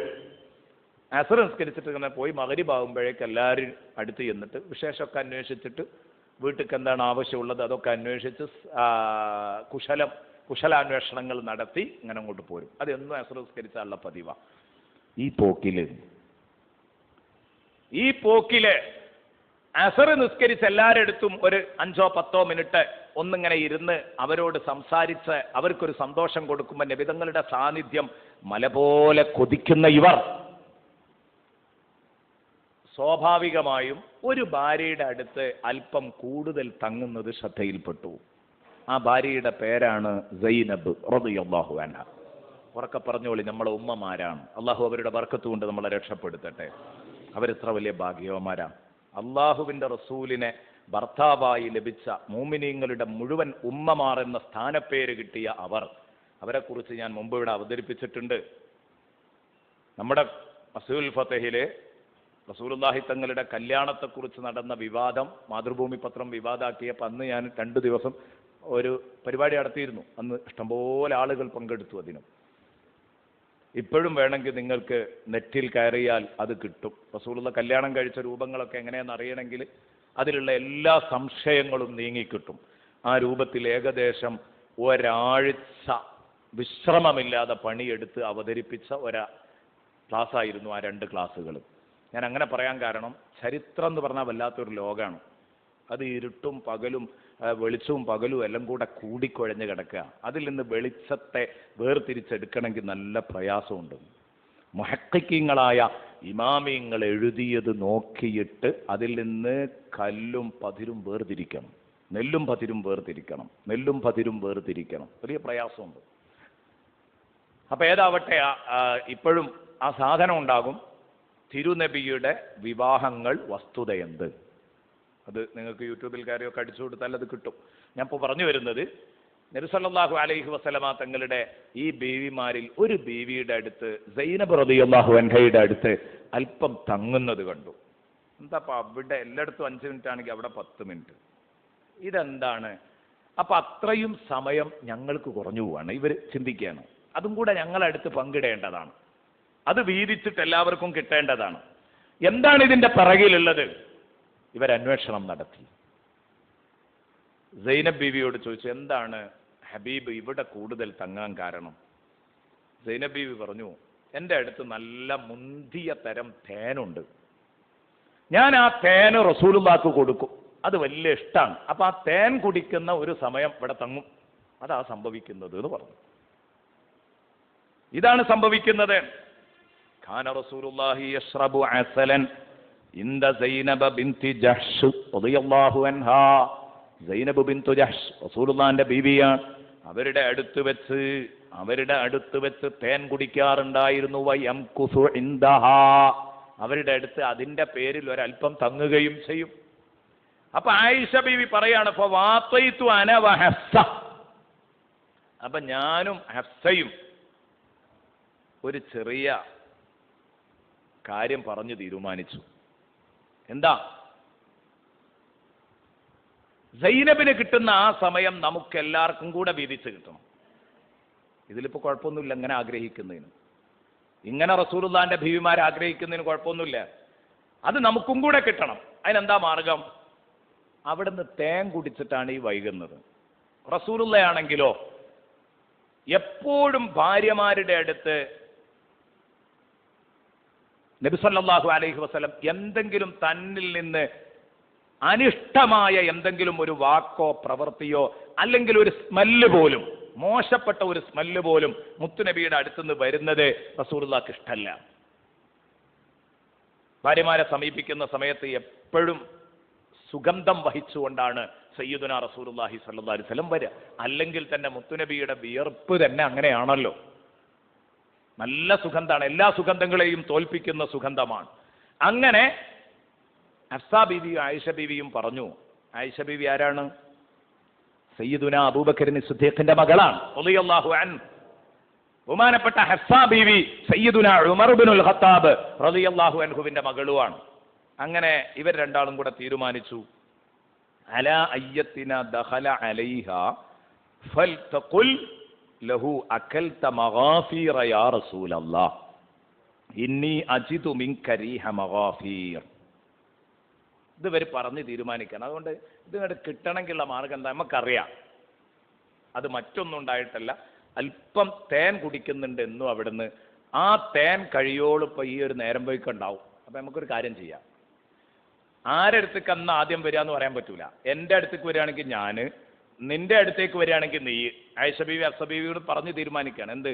വന്ന് കടന്നാൽ നമുക്ക് ചോദിക്കണം, നബിയെ എന്താ നബിയെ തങ്ങൾ കഴിച്ചത്? അകൽത മഗാഫീറ യാ റസൂലല്ലാഹ്. മഗാഫീർ ചെടി എന്ന് പറഞ്ഞാൽ ഒരു വെറുക്കപ്പെട്ടപ്പോൾ ഉള്ളിയൊക്കെ തിന്നാൽ ഒരു നാറ്റം ഉണ്ടാവും, ഉള്ളിയൊക്കെ തിന്നാൽ ഒരു നാറ്റം ഉണ്ടാവും എന്നതുപോലെ മണക്കുന്ന ഒരു ചെടിയാണ്. മഗാഫീർ ചെടി തിന്നിട്ടുണ്ടോ നബിയെ നിങ്ങൾ? മഗാഫീറിന്റെ നാറ്റം നിങ്ങളിൽ നിന്ന് ഏൽക്കുന്നു എന്ന് ജസ്റ്റ് ഒന്ന് പറഞ്ഞിടണം. അപ്പൊ നബി സല്ലല്ലാഹു അലൈഹി വസല്ലമ തങ്ങൾ ഭാര്യമാരുടെ അടുത്ത് ഇങ്ങനെ ഒരു വെറുക്കുന്ന വാസന പോലും ഉണ്ടാവരുത് എന്ന് നിർബന്ധമുള്ള നബി തങ്ങൾ ഒരു കാര്യം എടുക്കും, തീരുമാനിക്കും, തേൻ വേണ്ടാന്ന് നോക്കും, തേൻ വേണ്ടാന്ന് നോക്കും. ഇത് ഹഫ്സ ബീവിയുടെ അടുത്ത് വന്ന് കടന്നപ്പം ഹഫ്സ ബീവി ചോദിച്ചു. ഹഫ്സ ബീവി ഇത് ചോദിച്ച സമയത്ത് തന്നെ സയ്യിദുനാ റസൂലുള്ളാഹി പറഞ്ഞു, ഞാൻ സൈനബിന്റെ അടുത്തുനിന്ന് അല്പം തേൻ കുടിച്ചിരുന്നു. എന്നാൽ മഗാഫീർ ചെടി തിന്നതല്ല, സൈനബിന്റെ അടുത്തുനിന്ന് കുറച്ച് തേൻ കുടിച്ചിരുന്നു. ഒരു പക്ഷേ ആ തേൻ ഊറ്റിയ, ആ തേൻ ഉണ്ടാകാൻ കാരണമായ തേനീച്ച മഗാഫീർ ചെടിയുടെ പൂവിൽ പോയിട്ടായിരിക്കും തേനെടുത്തത്. മഗാഫീർ ചെടിയുടെ പൂവിൽ പോയിട്ടായിരിക്കും തേനെടുത്തത്. അങ്ങനെ ഒരു ദുഷിച്ച വാസന ഉണ്ടെങ്കിൽ ഇന്ന് ഞാനത് ഒഴിവാക്കി. നബി സല്ലല്ലാഹു അലൈഹി വസല്ലം തങ്ങൾ പറഞ്ഞു, അൽ അസലു ഹറാമുൻ അലൈ മിൻ ഹാദൽ യൗം. ഈ ദിവസം മുതൽ എനിക്ക് തേൻ ഹറാമാണ്. ഈ ഹറാം എന്ന് പറഞ്ഞാൽ ഏത് ഹറാമാണ് ഞങ്ങൾ? ദീനിയായ ഹറാം എന്നല്ല അതുകൊണ്ട് ഉദ്ദേശിക്കുന്നത്. ഷുഗർ രോഗി പറയാറുണ്ട് ഞമ്മക്ക് പഞ്ചാര ഹറാമാട്ടോ അല്ലേ? അതിൻ്റെ അർത്ഥം എന്താ? പഞ്ചാര കൂട്ടിയാൽ കുറ്റം കിട്ടുന്നല്ല, എനിക്കത് പറ്റൂല, ഞാനത് കഴിക്കൂല എന്നാണ് ആ പറഞ്ഞതിൻ്റെ അർത്ഥം. അതാണ് മഹാന്മാർ പറഞ്ഞത്. ഹറാം എന്ന് പറഞ്ഞാൽ ലുഗവിയായ ഹറാമാണ്, ഭാഷാർത്ഥത്തിലുള്ള ഹറാമാണ്. ഷുഗർ രോഗി എനിക്ക് ഷുഗർ ഹറാമാണ്, പഞ്ചസാര ഹറാമാണ് എന്ന് പറയുന്ന അതേ ശൈലി അതാണ് ഈ പ്രയോഗിച്ചത്. അതുകൊണ്ട് തേൻ ഹലാലാണ്, അത് എനിക്ക് വല്ലാത്ത ഇഷ്ടവുമാണ്. പക്ഷെ നിങ്ങൾക്ക് അതുകൊണ്ട് വിഷമമുണ്ടെങ്കിൽ ഞാൻ നിർത്തി. ഇത് നബിതങ്ങൾ ഭാര്യമാരുടെ പക്ഷത്ത് നിൽക്കുന്നതിൻ്റെ അതാണ് തബ്തഗി മർലാത്ത അസ്വാജിക്കുന്നുള്ള ആ വാക്കിൻ്റെ അർത്ഥം. നബിയെ തങ്ങളുടെ ഭാര്യമാരുടെ പ്രീതി ആഗ്രഹിച്ച് തങ്ങളുടെ ഒരു ഇഷ്ടം തങ്ങൾ ബലി കൊടുക്കേണ്ട, അതൊക്കെ സാധാരണക്കാർ ചെയ്യേണ്ടി വരും. പക്ഷെ തങ്ങളെ സംബന്ധിച്ചിടത്തോളം തങ്ങളെ അനുയായികളും തങ്ങളെ ബീവിമാരും തങ്ങളെ മക്കളും എല്ലാവരും തങ്ങളെ ഇഷ്ടം എന്താണോ അതിനനുസരിച്ച് നിന്നോളണം. കാരണം ഞാൻ പോലും തങ്ങളെ ഇഷ്ടം എന്താന്ന് നോക്കുന്ന ആളാണ്. അള്ളാഹു താല അങ്ങനെയല്ലേ ചെയ്തത്? അള്ളാഹു അങ്ങനെയാണ്. ഈ ആയത്ത് വിശദീകരിച്ചുകൊണ്ടൊരു മഹാൻ പറയാണ്, അള്ളാഹു പോലും നബിയുടെ ഇഷ്ടം എന്താ നോക്കിയിട്ട് അതനുസരിച്ചല്ലേ ചെയ്തത്. കാരണം മക്കയിൽ നിന്ന് മദീനായിലേക്ക് വരുമ്പം സയ്യിദുനാ റസൂലുള്ളാഹി ഏതാനും മാസക്കാലങ്ങള് അതാ ഹബീബ് റസൂലുള്ളാഹി സ്വല്ലല്ലാഹി അലൈഹി വസല്ലമ തങ്ങള് ബൈത്തുൽ മുഖദ്ദസ് ഖിബലയാക്കി നിസ്കരിക്കുക കുറേ കാലം. അപ്പൊ അങ്ങോട്ട് പോകുമ്പോൾ റസൂലുള്ളാഹിനോട് അള്ളാഹ് പറഞ്ഞു, നിങ്ങൾ അവിടെ എത്തുമ്പോൾ അവിടെ മുഴുവനും ജൂതന്മാരാണ്, ആ ജൂതന്മാരെ ഒന്ന് അനുനയിപ്പിക്കുക എന്ന ലക്ഷ്യത്തോടെ ഞാൻ തൽക്കാലം ബൈത്തുൽ മുഖദ്ദസ് ഖിബലയാക്കി തീരുമാനിക്കും. നിങ്ങൾ ബൈത്തുൽ മുഖദ്ദസിലേക്ക് തിരിഞ്ഞു നിസ്കരിക്കണം. വിഷയത്തിന്റെ കഴമ്പ് ഇത്രയേ ഉള്ളൂ. അള്ളാഹു പറഞ്ഞോടത്തേക്ക് നിസ്കരിക്കുക. കിഴക്കോട്ടാണെങ്കിൽ കിഴക്കോട്ട്, പടിഞ്ഞാറോട്ടാണെങ്കിൽ പടിഞ്ഞാറോട്ട്, തെക്കോട്ടാണെങ്കിൽ തെക്കോട്ട്, വടക്കോട്ടാണെങ്കിൽ വടക്കോട്ട്. പടച്ചോൻ പറഞ്ഞത് കേൾക്കലാണല്ലോ ഇപ്പൊ അതിലെ കാര്യം. അപ്പൊ അള്ളാഹു പറഞ്ഞു നിങ്ങൾ ബൈത്തുൽ മുഖദ്ദസ് ഖിബലയാക്കി നിസ്കരിക്കണം. അത് ഇവരെ അനുനയിപ്പിക്കാനാണ്. നിങ്ങൾക്ക് ഈ പഴയ ഖിബല തന്നെ ഞാൻ പിന്നീട് തിരിച്ചു തരും. ഇബ്രാഹിം നബി അലൈഹിസ്സലാമിന്റെ ഖിബലയിലേക്ക് തന്നെ ഞാൻ നിങ്ങളെ കൊണ്ടുവരും, ബേജാറാവണ്ട, പക്ഷെ കുറച്ച് കഴിഞ്ഞിട്ട്. അപ്പൊ നബി സല്ലല്ലാഹു അലൈഹി വസല്ലം തങ്ങൾ അള്ളാഹ് അങ്ങനെ പറഞ്ഞതാണല്ലോ, കുറച്ച് കഴിഞ്ഞിട്ട് ഇങ്ങോട്ട് തിരിച്ചു തരാം. അപ്പൊ നബി സല്ലല്ലാഹു അലൈഹി വസല്ലം നിസ്കരിക്കുമ്പോഴൊക്കെ നബി സല്ലല്ലാഹു അലൈഹി വസല്ലം തങ്ങൾ പലപ്പോഴും ഏത് ചെയ്യും, ഇടയ്ക്കിടെ നബി സല്ലല്ലാഹു അലൈഹി വസല്ലം തങ്ങൾ ഖിബലയുടെ മാറ്റവുമായി എനിക്ക് ജിബ്രീൽ വഹയുമായി ഇറങ്ങി വരുന്നുണ്ടോ എന്ന് ഇങ്ങനെ നോക്കും. നബി സല്ലല്ലാഹു അലൈഹി വസല്ലം മേലോട്ട് ഇങ്ങനെ നോക്കും പലപ്പോഴും. നിസ്കാരത്തിലല്ലാത്തപ്പോഴും ഒക്കെ ഇത് ചെയ്യാറുണ്ടായിരുന്നു. എന്ത് വഹയു വരുന്നുണ്ടോ എന്ന് നബി സല്ലല്ലാഹു അലൈഹി വസല്ലം ഇങ്ങനെ നിരീക്ഷിക്കുമായിരുന്നു. കാരണം അത്ര ഇഷ്ടമാണ് പരിശുദ്ധ കഅബാലയത്തിലേക്ക് തന്നെ ഒന്ന് ഖിബലയാവാൻ. ഈ ഖിബലയുടെ മാറ്റം, ഖിബലയുടെ ചേഞ്ചിങ് ഇതെപ്പോഴാണ് അറിയിക്കപ്പെടുന്നത് എന്ന് കരുതിയിട്ട് റസൂലുള്ളാഹി തങ്ങൾ ഒപ്പത്തിനൊപ്പം എപ്പോഴും അള്ളാഹുവിലേക്ക് ഇങ്ങനെ മനസ്സ് തിരിച്ചുകൊണ്ടുണ്ട്. അപ്പോഴാണ് അള്ളാഹു തആല പറഞ്ഞത്, ഫലനുവല്ലിയന്നക ഖിബ്ലതൻ തർദാഹാ ഫവല്ലി വജ്ഹക ശത്റൽ മസ്ജിദിൽ ഹറാം. നബിയെ വിഷമിക്കണ്ടട്ടോ, ഖദ് നറാ തഖല്ലുബ വജ്ഹിക്, തങ്ങൾ അങ്ങോട്ടും ഇങ്ങോട്ടൊക്കെ ഇങ്ങനെ തിരിഞ്ഞു മറിഞ്ഞു നോക്കുന്നത് ഞാൻ കാണുന്നുണ്ട്. അള്ളാഹ് പറയാൻ വരുന്നുണ്ടോ നോക്കണേ കാണുന്നുണ്ട്, വിഷമിക്കണ്ട. ഫലനുവല്ലിയന്നക ഖിബ്ലതൻ തർദാഹാ, നിങ്ങൾക്ക് ഇഷ്ടമുള്ള ഖിബലയിലേക്ക് നമ്മളിതാ നിങ്ങളെ തിരിക്കുകയാണ്. ഫവല്ലി വജ്ഹക ശത്റൽ മസ്ജിദിൽ ഹറാം, മസ്ജിദുൽ ഹറാമിന്റെ ഭാഗത്തേക്ക് മുഖം തിരിച്ചോളൂ. നടന്നുകൊണ്ടിരിക്കുന്ന നിസ്കാരം പകുതിയായിട്ടുള്ളൂ. മസ്ജിദുൽ ഖിബലത്തൈനിയുടെ പശ്ചാത്തലതാണല്ലോ, അവിടെ നിന്ന് ഈ ഖിബല മാറ്റം ഉണ്ടായതാണ്. അങ്ങനെയാണ് രണ്ട് ഭാഗത്തും മെഹ്റാബ് ഉണ്ടായിരുന്നു നേരത്തെ.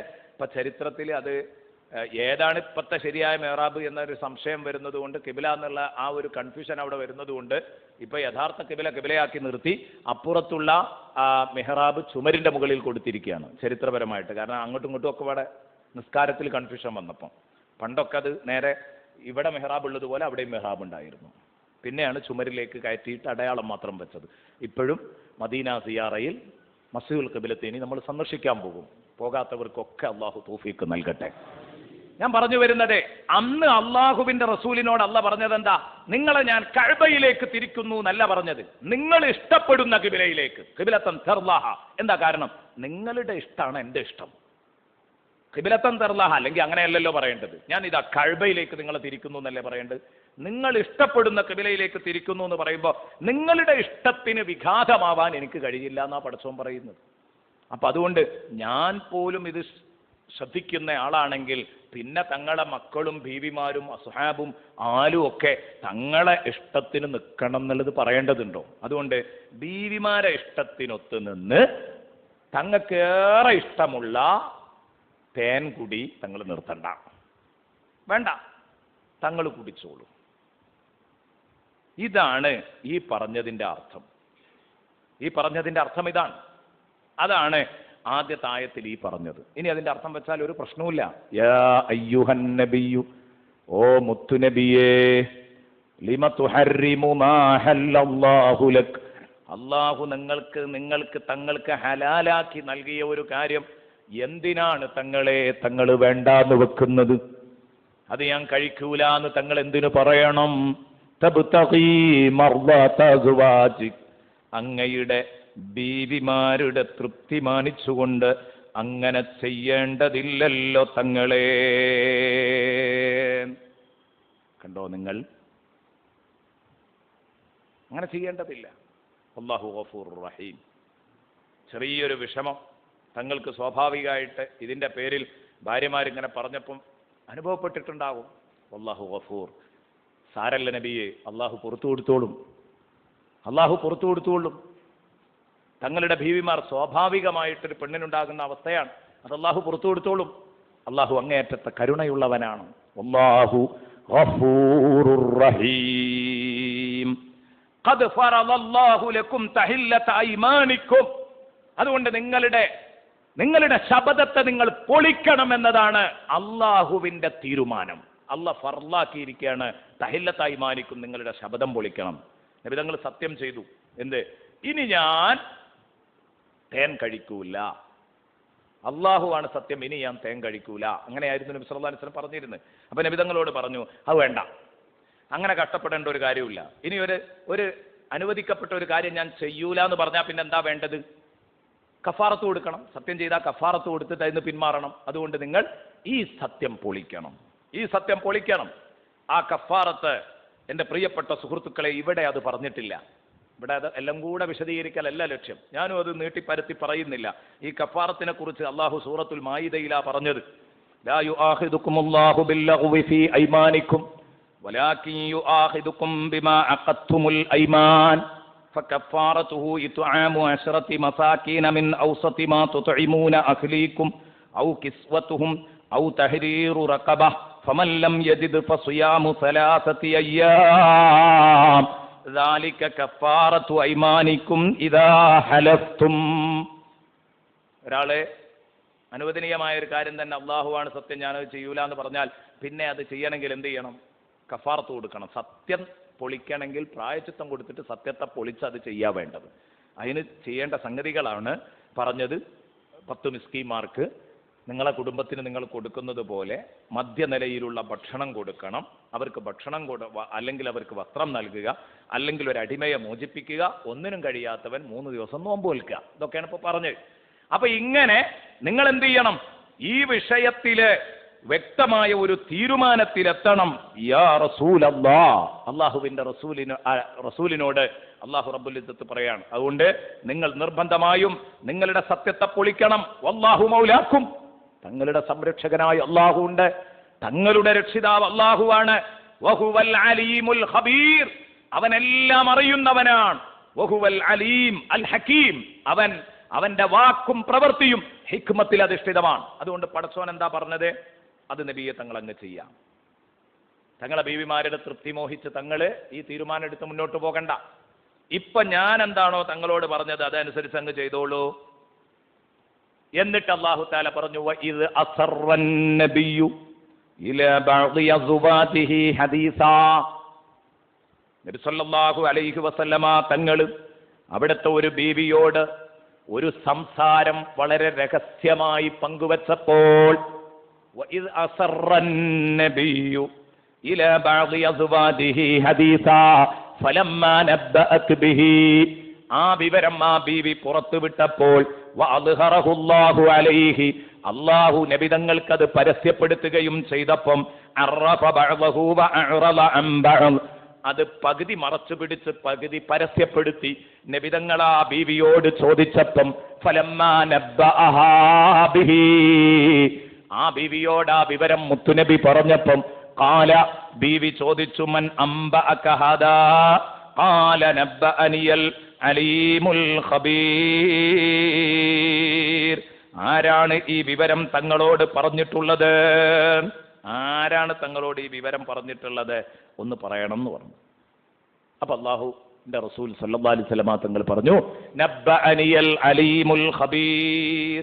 എല്ലാം അറിയുന്ന റബ്ബാണ്, എല്ലാം അറിയുന്ന റബ്ബാണ് എന്നോട് പറഞ്ഞത്, സംശയിക്കണ്ട.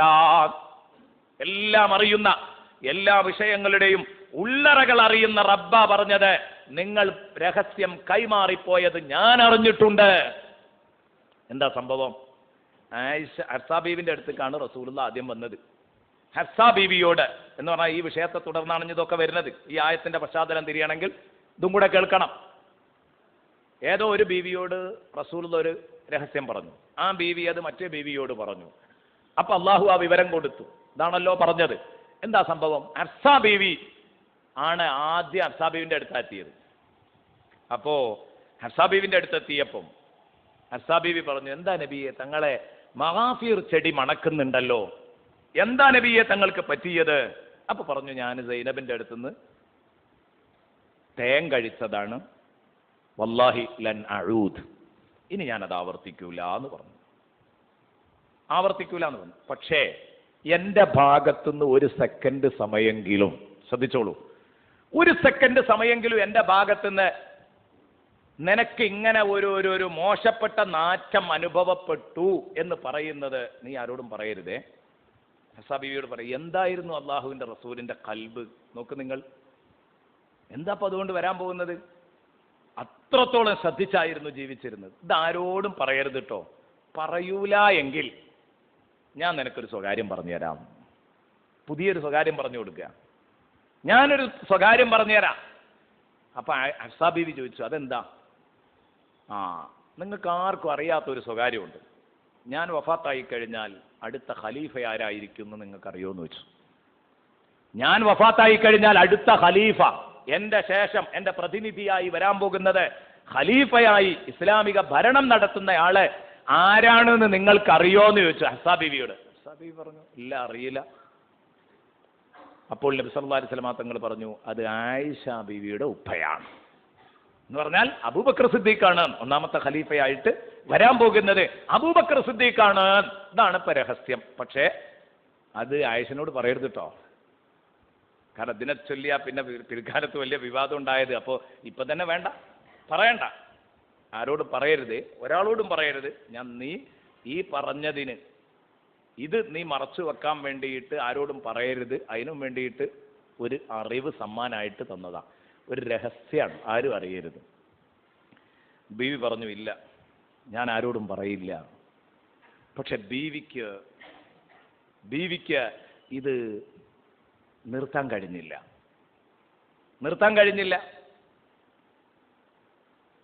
അങ്ങനെ ആയിഷ ബീവിയുടെ അടുത്ത് ചെന്നു. ആയിഷ ബീവി ഇതേ രൂപത്തിൽ ചോദിച്ചു. ആയിഷ ബീവിയോട് റസൂലുള്ളാഹി സ്വല്ലല്ലാഹി അലൈഹി വസല്ലം തങ്ങൾ കാര്യം പറഞ്ഞു. ഇങ്ങനെ ഞാൻ തേൻ കഴിച്ചിട്ടുണ്ട്, ഇനി ഞാൻ തേനിലേക്ക് മടങ്ങൂല, തേൻ ഇനി കഴിക്കൂല, ആവർത്തിച്ച് കഴിക്കൂല എന്ന് റസൂലുള്ളാഹി സ്വല്ലല്ലാഹി അലൈഹി വസല്ലം തങ്ങൾ പറഞ്ഞു. അങ്ങനെ വിഷയം അവിടെ കഴിഞ്ഞു. കുറച്ച് ദിവസം കഴിഞ്ഞപ്പം, ശ്രദ്ധിക്കണം, കുറച്ച് ദിവസം കഴിഞ്ഞപ്പം ബഹുമാനപ്പെട്ട ബീവി ആയിഷ റളിയല്ലാഹു അൻഹാ, ആയിഷ ബീവിയും ഹഫ്സാ ബീവിയും ഇങ്ങനെ സംസാരിച്ചു കൊണ്ടിരിക്കുമ്പോൾ ഹഫ്സാ ബീവി പറഞ്ഞു, എൻ്റെ അടുത്ത് ഒരു വിവരമുണ്ട്. ഹഫ്സാ ബീവി പറഞ്ഞു, അത് വല്ലാത്ത സന്തോഷമുള്ള ഒരു വിവരമാണ്. നിങ്ങളോടത് പറയാൻ അങ്ങേയറ്റത്തെ പൂതിയുണ്ട്. എങ്ങനെ പറയാ? അള്ളാഹുവിൻ്റെ റസൂൽ അത് പറയരുത് എന്ന് പറഞ്ഞിട്ടുണ്ട്. അപ്പോഴും ആയിഷ ബീവി റളിയല്ലാഹു അൻഹ, എന്താണ് ഇത്ര സന്തോഷമുള്ള ഒരു വിവരം? നിങ്ങൾ അള്ളാഹുവിൻ്റെ റസൂലിനോട് ഒരിക്കലും അത് പറയരുത് കേട്ടോ. ഞാൻ പറയാം, നിങ്ങളെ വാപ്പയാണ് റസൂലുള്ളാഹിന്റെ ശേഷമുള്ള ഖലീഫ എന്നുള്ള വിവരം പറഞ്ഞിട്ടുണ്ട്. ഇവർക്കിടയിലൊന്നും ഒരു ചക്കുളത്തി പോലും ഇല്ല എന്നുള്ളതിന് തെളിവ് മുഫസ്സിറുകൾ ഉദ്ധരിക്കുന്നത് ഇതാണ്. കാരണം ഉമർ ഇബ്നുൽ ഖത്താബ് അല്ല ഖലീഫയായി വരും എന്ന് പറഞ്ഞത്, അബൂബക്കർ സിദ്ദീഖ. എന്നിട്ട് ഈ സന്തോഷ വാർത്ത തന്റെ പ്രിയപ്പെട്ട കൂട്ടുകാരിയെ അറിയിക്കാൻ ഹഫ്സക്ക് തിടുക്കാണ്. അവിടെയാണ് ഹഫ്സ ബീവി ആയിഷ ബീവിയും ഇവരൊന്നും പരസ്പരം റസൂലുള്ളാഹിന്റെ ഒന്നിലധികം ഭാര്യമാർ പരസ്പരം കടിച്ചു കീറുന്നവരായിരുന്നില്ല, അങ്ങേയറ്റത്തെ മനപ്പൊരുത്തമുള്ളവരായിരുന്നു. ഇത് നിയന്ത്രിക്കാൻ കഴിഞ്ഞില്ല. കാരണം നബി സല്ലല്ലാഹു അലൈഹി വസല്ലമ ഈ സംഭവം പുറത്തുപോയി, അങ്ങോട്ട് പറഞ്ഞപ്പോഴേക്ക് അല്ലാഹു തആല നബി സല്ലല്ലാഹു അലൈഹി വസല്ലമ തങ്ങളോട് പറഞ്ഞു, നബിയെ രഹസ്യം പുറത്തു പോയിട്ടുണ്ട് കേട്ടോ, രഹസ്യം പുറത്തു പോയിട്ടുണ്ട്. ഹഫ്സ ആയിഷയോട് പറഞ്ഞിട്ടുണ്ട്. അപ്പൊ നബി സല്ലല്ലാഹു അലൈഹി വസല്ലമ തങ്ങൾ തന്നെ അങ്ങനെ സംഭവിച്ചു. ഹഫ്സ ബീവിന്റെ അടുത്ത് വന്നിട്ട് നബി സല്ലല്ലാഹു അലൈഹി വസല്ലമ തങ്ങൾ പറഞ്ഞു, ഹഫ്സ ബീവിയുടെ അടുത്ത് വന്നിട്ട്, ഹഫ്സ, ആയിഷ ബീവിയുടെ ഉപ്പയാണ് അബൂബക്കർ സിദ്ദീഖ് ആണല്ലേ എന്റെ ശേഷമുള്ള ഖലീഫ, അത്രമാത്രം പറഞ്ഞു. അപ്പോഴേക്ക് ഹഫ്സ ബീവിക്ക് കാര്യം തിരിഞ്ഞു, ഇത് ചോർന്നിട്ടുണ്ട്. ഇത്ര മാത്രം പറഞ്ഞിട്ടുള്ളൂ. അതാണ് ഈ ആയത്ത് ഇങ്ങനെ അർത്ഥം വെച്ചപ്പോൾ നിങ്ങൾ കണ്ടില്ലേ, ഞാൻ പറയുന്നത് ഇതിന്റെ മൊത്തം കൺഫ്യൂഷൻ അങ്ങ് തീർക്കണം. ഇത് അസറൻ നബിയു ഇലാ ബഅദി അസ്വാജിഹി ഹദീസാ, നബി തങ്ങൾ ഒരു ബീവിയോട് ഒരു രഹസ്യം പങ്കുവച്ചു, ഒരു രഹസ്യം പറഞ്ഞു. ഫലമ്മാ നബ്ബഅതു ബിഹി, ആ രഹസ്യം ആ ബീവി പുറത്തു പറഞ്ഞപ്പം വഅദ്ഹറഹുല്ലാഹു അലൈഹി, അല്ലാഹു അത് മുത്തുനബിക്ക് പരസ്യപ്പെടുത്തുകയും ചെയ്തപ്പം അറഫ ബഅദഹു വഅറള അൻ ബഅദ്, അറഫ ബഅദ്, ആ രഹസ്യത്തിന്റെ ഒരു ഭാഗം നബി തങ്ങൾ പറഞ്ഞു, ഒരു ഭാഗം നബി സല്ലല്ലാഹു അലൈഹി വസല്ലം തങ്ങൾ മറച്ചു വെച്ചു. ഞാൻ ഇങ്ങനെ ഒരു രഹസ്യം നിന്നോട് പറഞ്ഞിരുന്നില്ലേ, അത് നീ ആയിഷയോട് പറഞ്ഞല്ലേ? അങ്ങനെ ചോദിച്ചിട്ടില്ല. പിന്നെന്ത് ചെയ്തു? ആയിഷ ബീവിന്റെ വാപ്പ തന്നെയാണല്ലേ എൻ്റെ ശേഷം ഖലീഫ എന്ന് വെച്ചു. അപ്പോഴേക്ക് സംഭവം തിരിഞ്ഞുപോയി. ഇത് കേട്ടപ്പോഴേക്ക് തിരിഞ്ഞു. ഒരു വ്യാഖ്യാനം അതാണ്. പിന്നെ മറ്റൊന്നുള്ളത്, റസൂലുള്ളാഹി രണ്ട് രഹസ്യം പറഞ്ഞിരുന്നു അന്ന്, രണ്ട് രഹസ്യം പറഞ്ഞിരുന്നു. അത് ഒന്ന് ഇതാണ്, ഒന്ന് മറ്റൊന്നുമാണ്. അപ്പൊ ഇത് നബി തങ്ങൾ പറഞ്ഞു, മറ്റേത് പറഞ്ഞില്ല. കാരണം എന്താ? ആ മറ്റേ രഹസ്യം അത് പുറത്തു പോകുന്നതിൽ, മറ്റേ രഹസ്യം അത് പുറത്തു പോകാൻ പാടില്ലാത്തത്. ഇത് പുറത്തു പോയി എന്നതുകൊണ്ട് അപകടമൊന്നുമില്ല, ഇത് പുറത്തു പോയി എന്നതുകൊണ്ട് കാര്യമായ അപകടമൊന്നുമില്ല. മാത്രമല്ല ആയിഷ ബീവിക്ക് അങ്ങേറ്റത്തെ സന്തോഷമായിട്ടേ ഉള്ളൂ. ഈ വർത്താനം കേട്ടപ്പം വല്ലാത്ത സന്തോഷം തോന്നിയിട്ടേ ഉള്ളൂ. പക്ഷേ ഇത് പുറത്തു പോയതിലല്ല വിഷയം. ഇനി അതുപോലെ പലതും പുറത്തു പോയാൽ നബിതങ്ങളുടെ ബീവിമാര് നബിതങ്ങൾ ഒരു കാര്യം പറയരുത് എന്ന് പറഞ്ഞാൽ അത് രണ്ടാമത്തൊരു ചെവി അറിയാൻ പാടില്ല. കാരണം നമ്മളെ പെണ്ണുങ്ങള് നമ്മൾ പറയുന്ന രഹസ്യം അയൽപക്കത്ത് പോയി പറയാൻ പറ്റുമോ? പറ്റില്ല. ഇനി പറഞ്ഞാൽ തന്നെ അതുപോലെയാണോ ഇന്ത്യൻ പ്രധാനമന്ത്രി അദ്ദേഹത്തിന്റെ ഭാര്യയോട് പറയുന്ന, പ്രധാനമന്ത്രിനെ വിടാ അല്ലേ, ഭാര്യ വേണ്ടേ, മുഖ്യമന്ത്രിയാക്കുക, മുഖ്യമന്ത്രി തന്റെ ഭാര്യയോട് പറഞ്ഞ ഒരു ഉദാഹരണം അത് പുറത്തു പോയാൽ അതിലെന്തൊക്കെ ഒരു രഹസ്യം പുറത്തു പോയാൽ അതീവ രഹസ്യമുള്ള ഒരു വിഷയമാണ്. ചിലപ്പോൾ രാജ്യത്തിന്റെ നിലനിൽപ്പിനെ തന്നെ ചോദ്യം ചെയ്യും. അപ്പൊ അതുകൊണ്ട് മക്ക മദീനയുടെ രാജാവിന്റെ ഭാര്യമാരിൽ നിന്ന് ഇനി ഇങ്ങനെ സംഭവിക്കാൻ പാടില്ല. അത് ഇവിടെ അവസാനിപ്പിക്കണം. അതിന് അള്ളാഹു നിർദ്ദേശം. പക്ഷെ പോയത് കൊണ്ട് വിരോധമൊന്നുമില്ല, അതുകൊണ്ടൊന്നും സംഭവിക്കാനും പോകുന്നില്ല. പക്ഷെ ഇത് വെച്ചിട്ട് അവരെ ഇതിന്റെ ചിട്ട പഠിപ്പിക്കണം. നബി സല്ലല്ലാഹു അലൈഹി വസല്ലം തങ്ങളുടെ ഒരു വാക്കിനെ എത്ര കരുതലോടെ കൊണ്ട് നടക്കണം എന്നത് പഠിപ്പിക്കണം. അല്ലാഹു തആല ലക്ഷ്യം വെക്കുകയാണ്. അങ്ങനെയാണ് നബി സല്ലല്ലാഹു അലൈഹി വസല്ലം. അപ്പോൾ പിന്നെ ചിലർക്ക് ഇത്തരം താല്പര്യങ്ങൾ എന്തായിരിക്കും? ആ വേറെ രഹസ്യം പറഞ്ഞു എന്ന് പറഞ്ഞാൽ ആ പറഞ്ഞ രഹസ്യം എന്തെങ്കിലും അള്ളാഹു തന്നെ എന്നാണ് പറഞ്ഞതെങ്കിൽ നമ്മൾ അത് ചിക്കിക്കുത്തി ഇങ്ങനെ നടക്കണോ? എന്താ നബി സല്ലല്ലാഹു അലൈഹി വസല്ലം തങ്ങളാ പറഞ്ഞത്? അള്ളാഹു തന്നെ അങ്ങനെയല്ലേ പറഞ്ഞത്? നബി സല്ലല്ലാഹു അലൈഹി വസല്ലം തങ്ങൾ ഹഫ്സ ബീവിയോടും പറഞ്ഞത് അങ്ങനെയല്ലേ? പിന്നെ അത് അന്വേഷിക്കേണ്ടതില്ല. പക്ഷെ ഞാൻ ആദ്യം പറഞ്ഞ ആ വ്യാഖ്യാനമാണ് എനിക്ക് കൂടുതൽ സംതൃപ്തി തോന്നുന്നത്. എന്ന് പറഞ്ഞാൽ ഈ വിഷയത്തെക്കുറിച്ച് തന്നെ ഭാഗികമായി നബി പറഞ്ഞു, അതിന്റെ ഒരു ഭാഗം പറഞ്ഞു, ബാക്കി പറഞ്ഞില്ല. എന്ന് പറഞ്ഞാൽ ഈ രഹസ്യം നീ ആയിഷയോട് പറഞ്ഞില്ലേ എന്ന് ചോദിച്ചില്ല, ആ ഹദീസ് മാത്രം പറഞ്ഞു. അല്ല, എന്റെ ശേഷം അബൂബക്കർ ആണല്ലേ ഖലീഫ. അപ്പോഴേക്ക് ഹഫ്സ ബീവി പറഞ്ഞു, യാ റസൂലല്ലാഹ് മാ മലക്തു നഫ്സി ബിൽ ഫറഹി യാ റസൂലല്ലാഹ്. നബിയെ, എന്റെ പ്രിയപ്പെട്ട കൂട്ടുകാരിയുടെ വാപ്പയാണ് ഖലീഫയായി വരാനുള്ളത് എന്നുള്ള വിവരെ അവരെ അറിയിക്കുന്നത് എത്ര സന്തോഷമുള്ള കാര്യമാണ്. എനിക്ക് കൺട്രോൾ കിട്ടിയില്ല നബി, അങ്ങനെയാണ് പറഞ്ഞതാണ്. കാരണം എനിക്ക് നിയന്ത്രണം കിട്ടിയില്ല, അതാണ്ട് പറയാതെ എനിക്ക് ഉറക്കം വരണ്ടേ. അത് ആയിഷയോടുള്ള സന്തോഷം കൊണ്ട് പറഞ്ഞതാ. നബിയെ തങ്ങൾ പറയരുതെന്ന് പറഞ്ഞിരുന്നു. അതുകൊണ്ട് നബിയെ എനിക്ക് വേണ്ടി പടച്ചവനോട് പൊറുക്കലിനെ തേടണം, പടച്ചവനോട് പൊറുക്കലിനെ തേടണം. ബഹുമാനപ്പെട്ട ബീവി ഹഫ്സ റളിയല്ലാഹു അൻഹ പറയുകയാണ്. ഹഫ്സ ബീവി ചോദിച്ചത് മന്നംബ അകഹദ, ആരേ നബിയെ തങ്ങളോട് അത് പറഞ്ഞത്? ഞാൻ ആയിഷയോട് ഞാൻ ആ പറഞ്ഞ വിവരം പറയരുതെന്ന് പറഞ്ഞിട്ടുണ്ട്. അപ്പോൾ ഹഫ്സ ബീവി ആദ്യം വിചാരിച്ചത് ആയിഷ പറഞ്ഞു എന്നാണ്, ആയിഷ നബിയോട് പറഞ്ഞു എന്നാണ്. അപ്പൊ നബി തങ്ങൾ പറഞ്ഞു ആയിഷ പറഞ്ഞതല്ല, നബ്ബഅനിയൽ അലീമുൽ ഖബീർ. ഇപ്പൊ പുറത്തു പോയ രഹസ്യം കൊണ്ട് ആകാശം ഇടിഞ്ഞു വീഴാൻ പോകുന്നില്ല. പക്ഷെ ആകാശം ഇടിഞ്ഞു വീഴാൻ പോകുന്ന തരത്തിലുള്ള രഹസ്യങ്ങൾ ഇനി മുത്തുനബിയുടേത് പുറത്തു പോകരുത്. ഇനി പോകുള്ള കാലത്ത്. കാരണം എന്ത് പറഞ്ഞാലും അള്ളാഹ് ഇടപെടുമെന്ന് ഉറപ്പിച്ചില്ലേ. നബ്ബഅനിയൽ അലീമുൽ ഖബീർ, എല്ലാം അറിയുന്ന റബ്ബ് അവനാണ് കേട്ടോ എനിക്ക് ഈ വിവരം നൽകിയിട്ടുള്ളത്.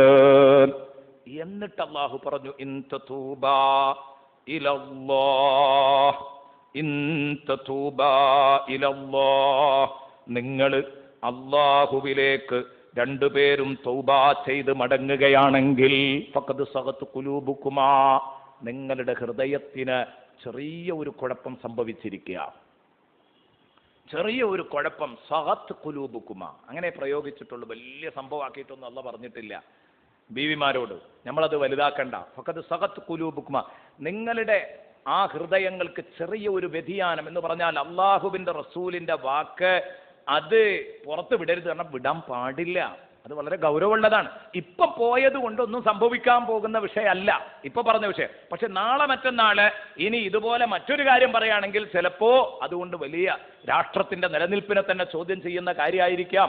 അതുകൊണ്ട് ഇനി ഇങ്ങനെ ഉണ്ടാവാൻ പാടില്ലേ. ഏതായാലും ചെറിയ സംഭവമാണ് സംഭവിച്ചതെങ്കിലും, ഒരു ചില്ലി കാര്യമാണ് ഇവിടെ നടന്നിട്ടുള്ളതെങ്കിലും ഒരു കാര്യം നിർബന്ധമാണ്, പറയാതിരിക്കാൻ വയ്യ. എന്ത്? ഇതൊരു ഗൗരവമുള്ള വിഷയമായിട്ട് ആയിഷ ഹഫ്സ റളിയല്ലാഹു അൻഹുമയെ വിളിച്ചിട്ട് അല്ലാഹു പറയുന്നു, നിങ്ങൾ രണ്ടാളും ഇത് ഗൗരവത്തിലെടുത്തിട്ട് ഇൻ തതൂബാ ഇലല്ലാഹ്, നിങ്ങൾ അല്ലാഹുവിലേക്ക് തൗബ ചെയ്ത് മടങ്ങുകയാണെങ്കിൽ നിങ്ങൾക്ക് വളരെ നല്ലതാണ്, വളരെ ഖൈറതാണ്. പെട്ടെന്ന് അല്ലാഹുവിലേക്ക് ഖേദിച്ചു മടങ്ങണം. ഫഖദ് സഗത് ഖുലൂബുകുമാ, നിങ്ങളുടെ ഹൃദയത്തിന് ചെറിയ ഒരു കുഴപ്പം സംഭവിച്ചിരിക്കുന്നു. നിങ്ങൾ പരസ്പരം ഈ രഹസ്യങ്ങൾ അങ്ങോട്ടും ഇങ്ങോട്ടും പറയുകയും ചോദിക്കുകയും ഒക്കെ ചെയ്തതോടുകൂടെ അതുകൊണ്ട് ഒന്ന് തൗബ ചെയ്ത് മടങ്ങുകയാണെങ്കിൽ അതാ നല്ലത്. വൈൻ തലാഹറ അലൈ, അല്ല നിങ്ങൾ നബി സല്ലല്ലാഹു അലൈഹി വസല്ലമ തങ്ങൾക്കെതിരെ ഒറ്റക്കെട്ടായി നിന്ന് സംഘടിച്ച് നിന്ന് ഇത്തരം സംഗതികൾ ഉണ്ടാക്കിയിട്ടല്ല നിങ്ങൾ ഉണ്ടാക്കുകയാണെങ്കിൽ നബി സല്ലല്ലാഹു അലൈഹി വസല്ലമ തങ്ങൾക്ക് വല്ല നഷ്ടവും വരുമോ? ഇല്ല. ഇന്നല്ലാഹ ഹുവ മൗലാഹു വ ജിബ്രീലു വ സ്വാലിഹുൽ മുഅ്മിനീന വൽമലായികതു ബഅദ ദാലിക ബഹീർ. റസൂലുള്ളാഹിന്റെ കാര്യം ഏറ്റെടുക്കാൻ അല്ലാഹുണ്ട്, ജിബ്രീലുണ്ട്, മറ്റു സാലിഹീങ്ങളായ മുഅ്മിനീങ്ങളൊക്കെയുണ്ട്, മലായികത്ത് മുഴുവനും നബി തങ്ങളെ സഹായിക്കാനുണ്ട്. അതുകൊണ്ട് നിങ്ങൾ രണ്ടാളില്ലെങ്കിൽ ഒരു കുഴപ്പവും വരൂലേ. നിങ്ങൾക്ക് വേണമെങ്കിൽ എത്രയും പെട്ടെന്ന് അല്ലാഹുവിലേക്ക് നിങ്ങൾക്ക് ഖേദിച്ചു മടങ്ങാം. അതാണ് നിങ്ങൾക്ക് ഖൈറ്, നിങ്ങൾക്ക് ഖൈറ്. സുബ്ഹാനല്ലാഹ്, സുബ്ഹാനല്ലാഹ്. ഈ ആയത്തിറങ്ങാനും ഒരു പശ്ചാത്തലമുണ്ട്. ഇതിലൊക്കെ ഓരോ ആയത്തുകളും ഇറങ്ങാൻ അതുമായി ബന്ധപ്പെട്ട പശ്ചാത്തലങ്ങൾ ഇങ്ങനെ ഉണ്ടാവുകയാണ്. ബഹുമാനപ്പെട്ട അബ്ദുല്ലാഹി ഇബ്നു അബ്ബാസ് റളിയല്ലാഹു അൻഹുമ പറയുന്നത് കാണാം. ഉമർ ഇബ്നുൽ ഖത്താബ് റളിയല്ലാഹു അൻഹു പറഞ്ഞു, ഇതിനോടനുബന്ധിച്ച് തന്നെ ഇപ്പൊ ഈ പറഞ്ഞ വിഷയം ഉണ്ടല്ലോ, ഈ ഒരു ചെറിയ വിഷയം, ഈ തേൻകുടിയുമായി ബന്ധപ്പെട്ട് നടന്ന ഈ ഒരു ചെറിയ വിവാദം, തേൻ വിവാദം എന്ന് ചരിത്രത്തിൽ വേണമെങ്കിൽ ഇതിനെ പറയാം. സംഭവം ഒന്നുമല്ല. ഇപ്പൊ മനസ്സിലായല്ലോ അതിന്റെ കിടപ്പെന്താണ്. സാധാരണ സംഭവിക്കുന്ന ഒരു സ്വാഭാവിക വിഷയം മാത്രമേ ഉള്ളൂ. എന്നാൽ ഈ സംഭവത്തോടനുബന്ധിച്ച് തന്നെ നബി സല്ലല്ലാഹു അലൈഹി വസല്ലമ തങ്ങള് ഭാര്യമാരെ മുഴുവനും കുറച്ച് കാലത്തേക്ക് ഒഴിവാക്കി നിർത്തിയിരുന്നു. അങ്ങനെ ഒരു സംഭവം ഉണ്ടായിരുന്നു. ലമ്മ ഉതസല നബിയ്യു സല്ലല്ലാഹു അലൈഹി വസല്ലമ നിസാ. അതിന് കാരണമുണ്ട്. അത് ഇതല്ല കാരണം, ഇതിനോടനുബന്ധിച്ചുണ്ടായൊരു കാരണം. അതായത് അള്ളാഹുവിന്റെ റസൂൽ സല്ലല്ലാഹു അലൈഹി വസല്ലമ തങ്ങൾക്ക് ഒന്നിലധികം ഭാര്യമാർ. ഈ 8-9 പേർക്ക് നബി സല്ലല്ലാഹു അലൈഹി വസല്ലമ തങ്ങള് മാത്രമാണ് ചെലവിന് കൊടുക്കാനുള്ളത്. ഈ കല്യാണമൊക്കെ കഴിച്ചത് അള്ളാഹുവിന്റെ നിർദ്ദേശപ്രകാരം. ഒരു പെണ്ണ് പോലും അള്ളാഹുവിന്റെ റസൂലിന്റെ ഭാര്യമാരെ അള്ളാഹുവിന്റെ കൽപ്പനയില്ലാതെ നബി സല്ലല്ലാഹു അലൈഹി വസല്ലമ തങ്ങൾ നിക്കാഹ് ചെയ്തിട്ടില്ല. ഇത് മുഅ്മിനീങ്ങൾ മനസ്സിലാക്കേണ്ട ഒരു കാര്യമാണ്. ഒരൊറ്റ പെണ്ണിനെ പോലും കെട്ടിയിട്ടില്ല. അതാ ഞാൻ പറഞ്ഞത്. അത് മനസ്സിലാകാൻ നിങ്ങൾ അതൊന്ന് കേൾക്കണം. ഇവിടെ അത് പറയാൻ സമയമല്ല. എല്ലാ ബീവിമാരുടെയും കല്യാണ പശ്ചാത്തലം പറയാൻ സമയമല്ല. അള്ളാഹുവിന്റെ തീരുമാനമാണ് തങ്ങൾ ആ ബീവിനെ കല്യാണം കഴിക്കണം. അങ്ങനെയാണ് കല്യാണം കഴിച്ചത്. അങ്ങനെ ഇവരെ എല്ലാവരും കൂടെ ഒരുമിച്ച് നോക്കണ്ടേ? നോക്കുമ്പോൾ സ്വാഭാവികമായിട്ട് ചെറിയ ഒരു പ്രയാസം ആരുടെ വീട്ടിലും സ്വാഭാവികമായിട്ടുണ്ടാവും. ഇത് നമുക്ക് തന്നെ ചിന്തിച്ചാൽ മനസ്സിലാക്കാവുന്ന കാര്യമാണ്.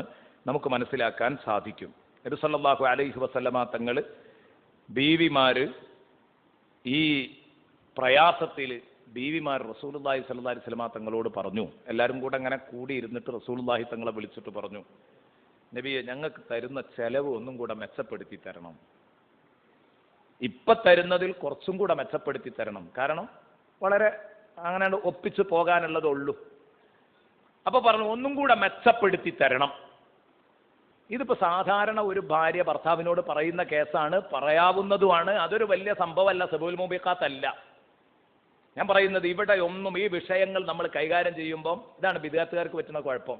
ഇതൊക്കെ കാണും, നേരെ അർത്ഥം വെക്കും. ഇതിനെപ്പറ്റി മഹാന്മാർ എഴുതിയെന്താ നിങ്ങൾ ഈ ഉമ്മഹാത്തുൽ മുഅ്മിനീന്റെ ഈ ചരിത്രങ്ങളൊക്കെ സൂക്ഷ്മതയില്ലാതെ ഇവർക്ക് വല്ല പരിക്കു ഏൽക്കുന്ന വിധത്തിൽ അവതരിപ്പിച്ചാൽ അവന് നരകം ഉറപ്പാണ്. ആരാ ഉമ്മഹാത്തുൽ മുഅ്മിനീൻ? എന്താ അവർ മനസ്സിലാക്കിയത്? ഉമ്മഹാത്തുൽ മുഅ്മിനീൻ എന്ന് പറഞ്ഞ ആളുകൾ ആരാണ്? റളിയല്ലാഹു അൻഹുന്ന. അവരുടെ ബർക്കത്ത് കൊണ്ട് അള്ളാഹു നമ്മളെ രക്ഷപ്പെടുത്തട്ടെ. ഇപ്പൊ ഇവർ ഈ ചോദിച്ചു എന്ന് പറഞ്ഞാൽ ഇവരുടെ പ്രയാസമാണ് ജീവിതത്തിലെ. ഈ കിട്ടുന്നത് കൊണ്ട് ഒപ്പിച്ച് ഇങ്ങനെ കൊണ്ടുപോകാൻ കഴിയുള്ളൂ. അപ്പൊ ചോദിച്ചു, കുറച്ചും കൂടെ ഈ ചെലവിൽ ഒന്ന് മെച്ചപ്പെടുത്തിക്കൂടെ? ഇത് അള്ളാഹുവിന്റെ റസൂലിനോടായതുകൊണ്ട് അള്ളാഹുവിന് ആ വിഷയത്തിൽ എന്ത് ചെയ്തു? അള്ളാഹു കടുത്ത നിലപാട് സ്വീകരിച്ചു. സാധാരണ ഒരു ഭാര്യയ്ക്ക് ഭർത്താവിനോട് പറയാം. പക്ഷെ നബിതങ്ങളുടെ കാര്യത്തിൽ അതൊന്നുമില്ല. ഇപ്പൊ നേരത്തെ പറഞ്ഞില്ലേ, സാധാരണ ഉള്ളി തിന്നുന്നത് ഒരു ഭാര്യയ്ക്ക് ഇഷ്ടമല്ലെങ്കിൽ നമ്മൾ ഉള്ളി തിന്നാതെ തന്നെ പോകണം ഭാര്യയുടെ അടുത്ത്. പക്ഷെ നബിതങ്ങളുടെ ഭാര്യ അങ്ങനെ ആവാൻ പാടില്ല. നബിതങ്ങൾക്ക് ഉള്ളി തിന്നൽ ഇഷ്ടമാണെങ്കിൽ നബിതങ്ങൾക്ക് ഉള്ളി ഇഷ്ടമല്ല കേട്ടോ, അത് വേറെ വിഷയം. നമ്മൾ നേരത്തെ പറഞ്ഞ വിഷയം നമ്മളെ സാഹചര്യത്തിൽ പറയാണ്. നബിതങ്ങൾക്ക് ഉള്ളി ഇഷ്ടമാണെങ്കിൽ, സപ്പോസ് സങ്കല്പിക്കുക, ഭാര്യയുടെ ഇഷ്ടത്തിന് ഉള്ളി തിന്നാതെ പോവണ്ട, ഉള്ളി തിന്നെ പോവണം. എന്നിട്ട് ആ ഭാര്യ അത് സഹിക്കണം. എന്തുകൊണ്ട്? അള്ളാഹു പോലും നബിതങ്ങളുടെ ഇഷ്ടത്തിനാണ് പ്രാമുഖ്യം നൽകുന്നത്. ഇതാണ് പടച്ചോൻ പറഞ്ഞത്. അപ്പൊ എന്നതുപോലെ ഈ ബീവിമാർ ഇങ്ങനെ പറഞ്ഞപ്പോ അള്ളാഹു താല പറഞ്ഞു, ഈ ഉള്ളതൊക്കെ ഉണ്ടാവും. പടച്ചോൻ പറഞ്ഞു, ഈ ഉള്ളതൊക്കെ ഇപ്പൊ കിട്ടുന്നത് നിങ്ങൾക്ക് കിട്ടും. ആർക്കെങ്കിലും പോകണോ? നാളെ വിവരം പറയാം. അവരെ ത്വലാഖ് ചൊല്ലിത്തരും നബിതങ്ങള്. എന്നിട്ട് നല്ല സമ്പന്നരായ ആളുകളെ കൊണ്ട് നിങ്ങളെ കല്യാണം കഴിപ്പിക്കാം. നബിതങ്ങളുടെ ഭാര്യമാരെ നബിതങ്ങളുടെ വഫാത്തിന് ശേഷം കല്യാണം കഴിക്കാൻ പറ്റൂല വേറൊരാൾക്കും. ആ നിയമമൊക്കെ വരുന്നത് പിന്നെയാണ്.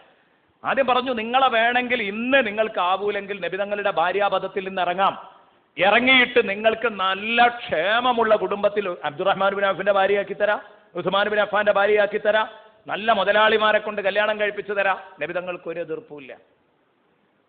നബിയെ ചോദിക്കൂ അവരോട്, ഇൻ കുൻതുന്ന തുരിദിനൽ ഹയാത്ത ദുനിയ. ആ ആയത്ത് അവിടെയാണ് ഇറങ്ങിയത്. നിങ്ങൾ ദുനിയാവിന്റെ പ്രൗഢിയാണ് ആഗ്രഹിക്കുന്നതെങ്കിൽ അത് പറയൂ, അല്ലാ റസൂലുള്ളാനെ വേണോ? അങ്ങനെ ചോദിച്ചത്. ദുനിയാവ് വേണോ മുത്തുനബിയെ വേണോ? മുത്തുനബിയുടെ പൊരുത്തം കിട്ടണമെങ്കിൽ കുറച്ചൊന്ന് കഷ്ടപ്പെടും. പക്ഷെ അതെന്തിനാ? നിങ്ങളുടെ ഈമാൻ പരീക്ഷിക്കാനാ. അള്ളാഹു പറഞ്ഞു, അതിന് നാളെ സ്വർഗത്തിൽ നിങ്ങൾക്ക് എമ്പാടും കിട്ടും ഇതിന് പകരം പ്രതിഫലം. മാത്രമല്ല, നബി തങ്ങളുടെ കാലത്ത് കഷ്ടപ്പാടായിരുന്നു ബീവിമാർക്ക്. അത് അള്ളാഹുവിന്റെ പരീക്ഷണമാണ്. നബി തങ്ങളുടെ പൊരുത്തം മാനിച്ച് പട്ടിണി കിടന്ന് റസൂലുള്ളാന്റെ കൂടെ അവർ നിൽക്കൂലേ? അള്ളാഹു ചോദിച്ചു, അവർ നിൽക്കാന്ന് പറഞ്ഞു. അതുകൊണ്ട് തന്നെ റസൂലുള്ളാന്റെ വഫാത്തിന് ശേഷം ഒരു ദിവസം പോലും അവർ കഷ്ടപ്പെട്ടിട്ടില്ല. അബ്ദുറഹ്മാൻ ബിൻ ഔഫിന്റെ ഫണ്ടായിരുന്നു, ഉസ്മാൻ ബിൻ അഫ്ഫാന്റെ ഫണ്ടായിരുന്നു കാര്യമായി അബ്ദുറഹ്മാൻ ബിൻ ഔഫിൻ്റേത്. എല്ലാ ദിവസവും അവർക്ക് തിന്നാനുള്ളതല്ല എത്തിയിരുന്നത്. ആയിഷ ബീവി പറഞ്ഞു, ഞങ്ങൾക്ക് തിന്നാനുള്ളതല്ല എത്തിയിരുന്നത്. പിന്നെ റസൂലുള്ളാഹി വഫാത്തായതിന്റെ ശേഷം ഞങ്ങൾക്ക് ധാരാളം സംഭാവന ചെയ്യാനുള്ളതും കൂടെ അബ്ദുറഹ്മാൻ ബിൻ ഔഫ് തന്നേക്കുമായിരുന്നു. അനസ് റളിയല്ലാഹുവിന്റെ പക്കലാ കൊടുത്തേക്കുക. അനസ് റളിയല്ലാഹു എന്ന് പറഞ്ഞാൽ ആരാ? അള്ളാഹിന്റെ റസൂലിന്റെ അടുത്ത് 1-ാം വയസ്സ് മുതൽ ജീവിച്ചു വളർന്ന ആ കുട്ടി 10 കൊല്ലം നബി തങ്ങളുടെ ശിക്ഷണത്തിൽ ഉമ്മ കൊണ്ടുവന്നാണ്ടാക്കി കൊടുത്തതാ. അതുകൊണ്ട് തന്നെ ചെറുപ്പം മുതൽ ഒരു കുട്ടി ഒരു വീട്ടിൽ വളർന്ന് വലുതായാൽ ആ കുട്ടി അന്യനാണെങ്കിൽ പോലും ആ വീട്ടിൽ അന്യരെ പോലെ അന്യത്വം ഉണ്ടാവില്ല ആ കുട്ടിക്ക്. സൂറത്തുൻ നൂറിൽ പറയുന്നുണ്ടല്ലോ ആ വിഷയം, ഓർക്കുന്നുണ്ടാവും. നമ്മളെ വീട്ടിൽ വളർന്ന് വലുതായ ഒരാള് പുറത്തുനിന്ന് വരുന്ന ഒരാളെ പോലെയല്ല. നമ്മളെ വീട്ടിലെ പെണ്ണുങ്ങളെ കണ്ടേക്കാം, സംസാരിച്ചേക്കാം, അതുകൊണ്ടൊന്നും അപകടമൊന്നുമില്ല. പക്ഷെ അപകടം ഉണ്ട് എന്ന് കണ്ടാൽ ഉടനെ പുറത്താക്കും വേണം. അതും അവിടെ തന്നെ പറയുന്നുണ്ട്. എന്നാൽ കാരണം എന്താ, ചെറുപ്പം മുതലേ വളർന്ന ഒരു കുട്ടി സ്വന്തം മകനായിട്ടേ തോന്നുള്ളൂ. അപ്പൊ എന്ത് ചെയ്തു, ഈ അനസ് റളിയല്ലാഹു അൻഹു ആയിരുന്നു റസൂലുള്ളാഹി സ്വല്ലല്ലാഹു അലൈഹി വസല്ലം തങ്ങളുടെ ബീവിമാരുടെ വീട്ടിലെ കാര്യമൊക്കെ നോക്കിയിരുന്നത്. അവർ എന്നും നേരം വെളുത്താ കിറ്റ് കൊണ്ടുവന്ന് വെക്കും. ആ കിറ്റിൽ പണപ്പൊതി ഉണ്ടാവും. ഞങ്ങൾ അതെടുത്തിട്ട് ദാനം ചെയ്യുമായിരുന്നു. ഞങ്ങളുടെ കൂട്ടത്തിൽ ഏറ്റവും കൂടുതൽ ദാനം ചെയ്യുന്ന പെണ്ണ് ബീവി സൈനബായിരുന്നു റളിയല്ലാഹു അൻഹ. ആയിഷ ബീവി പറയണം, സൈനബ് റളിയല്ലാഹു അൻഹയായിരുന്നു. ഏതാവട്ടെ പ്രിയപ്പെട്ട സഹോദരങ്ങളെ, ഞാൻ പറഞ്ഞതെന്തേ, അപ്പോ ഈ ചോദിച്ചതൊന്നും ഒരു അധികപ്പറ്റാണെന്നോ അല്ലെങ്കിൽ അള്ളാഹുവിന്റെ തീരുമാനം അധികപ്പറ്റല്ല. അതെന്തായാലും അധികപ്പറ്റാന്ന് നമ്മൾ പറയില്ലല്ലോ. അള്ളാഹു താല നബിതങ്ങളുടെ കൂടെ ക്ഷമിച്ചു നിൽക്കുവോ? റസൂലുള്ളാഹിനെ വേണോ ദുന്യാവ് വേണോ? ദുന്യാവ് വേണമെങ്കിൽ നാളെ തൊലാക്ക് എല്ലിയറ വലിയ മലയാളിമാരോട് കെട്ടിച്ചേരാം. അതല്ല റസൂലുള്ളാഹിനെയാ വേണ്ടതെങ്കിൽ കുറച്ച് കഷ്ടപ്പാടുണ്ടാവും നബിതങ്ങളുടെ കാലഘട്ടത്തിൽ. അപ്പൊ ആയിഷ ബീവി പറയാ, ഈ തീരുമാനം വന്നപ്പോൾ സൂറത്തുൽ അഹ്സാബിലാണ് ഈ ആയത്ത്. സൂറത്തുൽ അഹ്സാബിലാണ് ഇതുമായിട്ട് ബന്ധപ്പെട്ട ആയത്ത്. ഞാനിപ്പോൾ അങ്ങനെ പറയുമ്പോഴേക്ക് നമ്മളെ സമയം കഴിഞ്ഞു. ഇനി അതെല്ലാം കൂടെ എടുത്ത് പറയുമ്പോഴേക്കൊരു പകുതി ഒരു പേജോളം സൂറത്തുൽ അഹ്സാബിൽ ആ വിഷയം തന്നെ അങ്ങനെ പറയുന്നുണ്ട്. ഞാൻ ചുരുക്കിയാൽ പറഞ്ഞതാണ്, ഇതാണ് സംഭവിച്ചത്. അപ്പോൾ ആയിഷ ബീവി പറയാണ്, അന്ന് എൻ്റെ മനസ്സിലൊരു പൂതി ഉണ്ടായിരുന്നു, പടച്ചോനെ ഈ ദുന്യാവ് മോഹിച്ചിട്ട് മറ്റുള്ളവരൊക്കെ ഞാൻ പോവുകയാണെങ്കിൽ നബിനെ എനിക്ക് ഒറ്റക്ക് കിട്ടുമായിരുന്നല്ലോ എന്ന്. ആയിഷ ബീവി പറയാണ്, എൻ്റെ മനസ്സിലുള്ളൊരു മോഹമായിരുന്നു. സംഗതി ഒരാളും പോയില്ല, എല്ലാവരും അവിടെ ഉണ്ട്. പിന്നെ ഞങ്ങൾ പരസ്പരം പങ്കുവെച്ചപ്പോൾ ഹസ്സാബി പറഞ്ഞു, എടി എൻ്റെ അടുത്തുണ്ടായിരുന്നു അങ്ങനെ ഒരു പൂതിയിരുന്നു. അപ്പൊ എല്ലാവരുടെ അടുത്തും പൂതി ഉണ്ടായിരുന്നു. ഇതൊക്കെ എന്തിനാണ്? നബിയെ സ്വന്താക്കാനാ, മറ്റൊരാളെ പുറത്താക്കാനല്ല. നബി സല്ലല്ലാഹു അലൈഹി വസല്ലമ തങ്ങളെ സ്വന്തമായി കിട്ടാൻ, മുഴുസമയം മുത്തുനബിയെ കിട്ടാൻ, എല്ലാ ദിവസവും മുത്തുനബിയുടെ സാന്നിധ്യം കിട്ടാൻ ഇതിനാ കൊതിച്ചത്. അപ്പൊ ഞാൻ പറഞ്ഞു വന്നത്, ആ ഒരു ഘട്ടത്തിൽ നബി സല്ലല്ലാഹു അലൈഹി വസല്ലമ തങ്ങളെ കുറച്ച് വിഷമിപ്പിച്ചൊരു സമയമുണ്ട്. വിഷമിപ്പിക്കുക എന്ന് പറഞ്ഞാൽ നബി സല്ലല്ലാഹു അലൈഹി വസല്ലമ തങ്ങൾക്ക് വിഷമായിപ്പോയി ഈ കണക്ക് പറഞ്ഞത് ചെലവിന്റെ കാര്യത്തിൽ. അങ്ങനെ നബി സല്ലല്ലാഹു അലൈഹി വസല്ലം ഒരൊറ്റ എന്നിന്റെ അടുത്തേക്ക് ഞാൻ വരൂല എന്ന് പറഞ്ഞിട്ട് മദീനത്തെ പള്ളിയിൽ പോയി കിടന്നു. ഒരു മാസക്കാലാ കിടന്നത്, ഒരു മാസക്കാലം. ആ സംഭവമാണ്, ആ സംഭവത്തിലാണ് ഈ ആയത്തിന്റെ പശ്ചാത്തലം. അവിടെയാണ് എന്താണ്, ഉമർ ഇബ്നു ഖത്താബ് റളിയല്ലാഹു അൻഹു പറയാണ്, റസൂലുള്ളാഹി സ്വല്ലല്ലാഹു അലൈഹി വസല്ലം ബീവിമാരെയൊക്കെ ബഹിഷ്കരിച്ചു. ലമ്മ അഅ്തസല നബിയു സ്വല്ലല്ലാഹു അലൈഹി വസല്ലം നിസാഅഹു ഖാല ദഖൽതുൽ മസ്ജിദ ഫഇദ الناس ينغثون بالحصى ويقولون طلق رسول الله നിസാഅ. ഞാൻ പള്ളിക്ക് ചെന്ന് നോക്കുമ്പോൾ റസൂലുള്ളാഹിന്റെ പരിപാടി എന്താ? റസൂലുള്ളാഹി സ്വല്ലല്ലാഹു അലൈഹി വസല്ലം പള്ളിയിൽ നിന്ന് നിസ്കാരം കഴിഞ്ഞാൽ മദീനത്തെ പള്ളിയുടെ മുകളിൽ ഒരു തട്ടിട്ടിട്ട് ഒരു ചെറിയൊരു റൂം ഉണ്ടാക്കിയിട്ടുണ്ട്, മട്ടുപ്പാവും, ഒരു ചെറിയ റൂം. ആ റൂമിലേക്ക് റസൂലുള്ളാഹി സ്വല്ലല്ലാഹു അലൈഹി വസല്ലം അങ്ങോട്ട് കയറാൻ ഒരു ഈത്തപ്പന മട്ടൽ ഇങ്ങനെ ഇട്ട് കൊടുത്തിട്ടുണ്ട്. ആ ഈത്തപ്പന മട്ടലിലൂടെ പിടിച്ച് നബി തങ്ങൾ അങ്ങോട്ട് കയറും, അതിൽ ചവിട്ടി അങ്ങോട്ട് കയറും, എന്നിട്ട് അവിടെ ഉറങ്ങും. ബീവിമാരുടെ അടുത്തേക്ക് പോവില്ല. ഒരു മാസത്തോളമായി. അപ്പൊ ആൾക്കാർ മണ്ണ് വാരി തലയിലിട്ട് ഖേദം പ്രകടിപ്പിച്ചു. അങ്ങനെ ഉണ്ടല്ലോ, വിഷമിച്ചിട്ടേ മദീനത്തെ പള്ളിന്റെ മുറ്റത്ത് ഇങ്ങനെ ഇരുന്നിട്ട് എല്ലാവരും മണ്ണിങ്ങനെ വാരിയിട്ട് തലയിലൂടെ എറിഞ്ഞിട്ട് പറഞ്ഞു, സുബ്ഹാനല്ലാഹ് ത്വല്ലഖ റസൂലുള്ളാഹി നിസാഅ. എന്തൊക്കെ ഖിയാമത്ത് നാൾ അവിടെ നടക്കാൻ പോകണമെന്ന് അറിയില്ല. നബിതങ്ങൾ ബീവിമാരെയൊക്കെ തൊലാക്കിയിട്ടുണ്ട്, എന്തൊക്കെ അപകടഞ്ഞ് വരിക എന്ന് പറയാൻ പറ്റൂല. അള്ളാഹിന്റെ റസൂലിനെ ബീവിമാരൊക്കെ വിഷമിപ്പിച്ചോ? ഏതായാലും നബിതങ്ങൾ മുഴുവെണ്ണത്തിനെയും തൊലാക്കിയല്ലിയിരിക്കുന്നു, ഒറ്റൊന്നിൻ്റെ അടുത്തേക്ക് പോകുന്നില്ല. വലിയ ചർച്ചയായി. ഉമർ റളിയല്ലാഹു അൻഹുവിന് മകൾ ഹഫ്സ, ആരുടെ ബീവിയാ? റസൂലുള്ളാഹിന്റെ ബീവിയാ, സ്വന്തം മകൾ ഇതിൽ പ്രതിയാ. അപ്പൊ അതുകൊണ്ട് ഉമർ റളിയല്ലാഹു അൻഹുവിന് ഇത് കേട്ടപ്പോ, ഈ മദീന പള്ളിയുടെ മുറ്റത്തെ ചർച്ച കേട്ടപ്പം വിഷമം തോന്നി. ഉമർ റളിയല്ലാഹു അൻഹു പറയാ, വദാലിക ഖബ്ല അൻ യുഅ്മർന ബിൽ ഹിജാബ്. ഹിജാബ് കൊണ്ട് കൽപ്പന വരുന്നതിന്റെ മുമ്പായിരുന്നു. എന്തിനാ പറഞ്ഞത് ഹദീസിൽ? ഇത് മുസ്ലിമിന്റെ ഹദീസാണ് ഇപ്പൊ ഞാൻ വായിക്കുന്നത്, സ്വഹീഹ് മുസ്ലിമിലുള്ള ഹദീസാ. ഒന്നും ഒരു സംഭവം പോലും ലൈഫായ ഹദീസുകളോ മറ്റോ അല്ല. കൃത്യമായിട്ട് മനസ്സിലാക്കണം. എന്തിന് ഹിജാബ് കൊണ്ട് കൽപ്പിക്കുന്നതിന് മുമ്പാന്ന് പറയാൻ കാരണം ഇനി ആയിഷ ബീവിന്റെ അടുത്തേക്ക് ഉമർ റളിയല്ലാഹു അൻഹു ചോദ്യം ചെയ്യാൻ പോകുന്നുണ്ട്. അപ്പൊ നിങ്ങൾക്കൊരു ചോദ്യം ഇങ്ങനെ സ്വാഭാവികമായിട്ട് എന്തിനാ ആയിഷ ബീബിനെ എങ്ങനെ ഉമറുല്ലാൻ കാണാൻ പറ്റുമോ എന്നൊക്കെ ഒരു ചോദ്യം വരണ്ട. അതിനത് ഈ പറഞ്ഞത് വദാലിക ഖബ്ല അൻ യുഅ്മർന ബിൽ ഹിജാബ്. അന്യ സ്ത്രീ പുരുഷന്മാർ തമ്മിൽ കാണാൻ പാടില്ല എന്ന കൽപ്പന വരുന്നതിന്റെ മുമ്പാണിത്. അപ്പൊ എന്ത് ചെയ്തു? ആയിഷ ബീവിയുടെ അടുത്തേക്ക് ചെന്നു. ആയിഷ, എല്ലാവരും സങ്കടത്തിലാട്ടോ. ആയിഷ ബീവി റസൂലുള്ളാഹി കണ്ട് വരാഞ്ഞിട്ട് സങ്കടത്തിലാണ്, ഹഫ്സാ ബീവി സങ്കടത്തിലാണ്, എല്ലാവരും പരമസങ്കടത്തിലാണ്, പരമദുഃഖത്തിലാണ്. അപ്പോഴാണ് ഉമർ റളിയല്ലാഹു അൻഹു ആയിഷ ബീവിയുടെ അടുത്തേക്ക് ഓടി ചെന്നിട്ട് പറഞ്ഞു, ഉമർ റളിയല്ലാഹു അൻഹു മദീനത്തെ പള്ളിന്റെ മുറ്റത്ത് പറഞ്ഞു, ലാ ഇലമന്ന ദാലിക്കൽ യൗം, ഇതിന്റെ യാഥാർത്ഥ്യം ഇന്ന് ഞാൻ അറിയുക തന്നെ ചെയ്യും. അള്ളാന്റെ റസൂൽ ഭാര്യമാരെ തൊലാക്കിയില്ലേ? അങ്ങനെ സംഭവിക്കോ? ചൊല്ലിയില്ലെങ്കിൽ അറിയണം, ചൊല്ലിയിട്ടുണ്ടെങ്കിൽ അറിയണം, ഇന്ന് ഇതിന്റെ യാഥാർത്ഥ്യം അറിയണം. അങ്ങനെ ഞാൻ പോകുന്ന വഴിയിൽ ആദ്യം, അതായത് മദീനത്തെ പള്ളിയോട് ചേർന്ന് കിടക്കുന്നത് ആയിഷ ബീവിയുടെ വീടാ. ആയിഷ ബീവിയുടെ വീട്ടിൽ കയറി ഞാൻ ഫദഖൽതു അലാ ആയിഷ ഫഖുൽതു യാ ബിൻത അബീ ബക്കർ അഖദ് ബലഗ മിൻ ശൈനികി അം തുദി റസൂലല്ലാഹ്. കുറച്ച് കടുപ്പത്തിലാ ചോദിച്ചത്. ആയിഷ ബീവിയുടെ അടുത്ത് കയറിയിട്ട് ചോദിച്ചു, അബൂബക്കറിന്റെ മകളെ, അങ്ങനെയാ വിളിച്ചത്, അബൂബക്കറിന്റെ മകളെ, അഖദ് ബലഗ മിൻ ശൈനികി അം തുദി റസൂലല്ലാഹ്, അള്ളാന്റെ റസൂലിനെ വിഷമിപ്പിക്കുന്നിടത്തേക്ക് വരെ കാര്യമെത്തിയോ? ചോദ്യം. അഖദ് ബലഗ മിൻ ശൈനികി അം തുദി റസൂലല്ലാഹ്, അള്ളാന്റെ റസൂലിനെ ശല്യം ചെയ്യുന്നിടത്തേക്ക് വരെ നിന്റെ കാര്യമെത്തിയോ ആയിഷ എന്ന് ചോദിച്ചു. ഇവിടെ ഒന്നും സംഭവിച്ചിട്ടില്ല. തരുന്ന ചെലവ് ഒന്ന് മെച്ചപ്പെടുത്തി തരാൻ പറ്റുമോ എന്ന് ബീവിമാരെല്ലാവരും കൂടെ കൂട്ടായി തീരുമാനിച്ച് ചോദിച്ച വിഷയമുള്ളൂ. പക്ഷെ അള്ളാഹു അത് ഗൗരവത്തിലെടുത്തു. അള്ളാഹു അത് ഗൗരവത്തിലെടുത്തപ്പോൾ നബി സല്ലല്ലാഹു അലൈഹി വസല്ലമ തങ്ങൾ പോയതാണ്. നബി സല്ലല്ലാഹു അലൈഹി വസല്ലമ തങ്ങൾ അള്ളാഹുവിന്റെ കൽപ്പനയില്ലാതെ ഒന്നും പറയൂല, ഒന്നും ചെയ്യൂല. അങ്ങനെയല്ലേ നമ്മൾ പഠിച്ചത്? ഒന്നും പറയില്ല. വമാ യംതിഖു അനിൽ ഹവാ ഇൻ ഹുവ ഇല്ലാ വഹ്യു യൂഹാ. ഒരു മാസത്തേക്ക് ഞാൻ ഇവരുടെ അടുത്തേക്ക് വരൂല എന്ന് റസൂലുള്ളാഹി അങ്ങ് പറഞ്ഞാൽ, ആ വാക്ക് പറയണമെങ്കിൽ വഹയില്ലാതെ പറയാൻ പറ്റുമോ? അങ്ങനെ പറഞ്ഞാൽ പിന്നെ ഈ വാക്കിന്റെ അർത്ഥം എന്താ? വമാ യംതിഖു അനിൽ ഹവാ ഇൻ ഹുവ ഇല്ലാ വഹ്യു യൂഹാ. അള്ളാഹുവിന്റെ അടുത്തുനിന്ന് വ്യക്തമായ ബോധനമില്ലാതെ അള്ളാഹുവിന്റെ റസൂല് കാമാ പറയുകയില്ല. വിശുദ്ധ ഖുർആൻ പറഞ്ഞു. അപ്പൊ അതുകൊണ്ടാണ് ഒന്ന് അദബ് പഠിപ്പിക്കുന്നതിന്റെ ഭാഗമായിട്ട് നബിയെ തങ്ങളൊന്ന് മദീനത്തെ പള്ളിയിൽ പോയി കിടക്കണം കുറച്ചു കാലം, കൽപ്പന വന്നപ്പോൾ പോയതാ. അപ്പൊ ഈ സങ്കടത്തിലായിരിക്കണം. അപ്പോഴാണ് ആയിഷ ബീവി ആരുടെ ഉമർ റളിയല്ലാഹു ഒന്ന് തട്ടിക്കയറുന്നത്. അപ്പൊ നല്ല സങ്കടത്തിലിരിക്കുന്ന ആയിഷ ബീവിക്ക് വിഷമായി. ആദ്യോ വിഷമത്തിലിരിക്കുക. അപ്പൊ വന്നിട്ട് ഉമർ റളിയല്ലാഹു അൻഹുവിന്റെ വക ഗൗരവപ്പെട്ട വാക്കുകൾ വന്നപ്പം ബഹുമാനപ്പെട്ട ആയിഷ ബീവി അവിടുന്ന് ചോദിച്ചു, മാലി വമാലക്, മാലി വമാലക്, എന്റെ കാര്യം നോക്കാൻ നിങ്ങൾ എന്തിനാ വന്നത് എന്നാണ് അതിന്റെ മലയാളം. മാലി വമാലക്, എന്റെ കാര്യം നോക്കാൻ നിങ്ങൾക്ക് എന്ത് അധികാരമുണ്ട്? യബ്നൽ ഖത്താബ്, ഖത്താബിന്റെ മോനെ. ഉമർ ഇബ്നുൽ ഖത്താബിനെ വിളിച്ചത് യാ ബിൻത അബീ ബക്കർ എന്ന് വിളിച്ചപ്പോൾ വിളിച്ചു യാ യബ്നൽ ഖത്താബ്, ഖത്താബിന്റെ മോളെ. ആയിഷ എന്നല്ലല്ലോ ഇങ്ങോട്ട് വിളിച്ചത്, അബൂബക്കറിന്റെ മകളെ എന്നാ. അപ്പൊ തിരിച്ചു വിളിച്ചു, ഖത്താബിന്റെ മോനെ, എന്റെ കാര്യം നോക്കാൻ ആരാ നിങ്ങളെ ഏൽപ്പിച്ചത്? അലൈക ബി ഐബത്തിക, നിങ്ങൾക്ക് പേറാൻ മാത്രം നിങ്ങളെ മാറാപ്പില്ലേ? അതാണ് എന്റെ നേരെ അർത്ഥം. ഐബത്ത് പറഞ്ഞാൽ മാറാപ്പ. അലൈക ബി ഐബത്തിക, നിങ്ങൾക്ക് എടുക്കാൻ മാത്രം നിങ്ങളെ മാറാപ്പുണ്ടല്ലോ. പറഞ്ഞതിന്റെ അർത്ഥം എന്താ?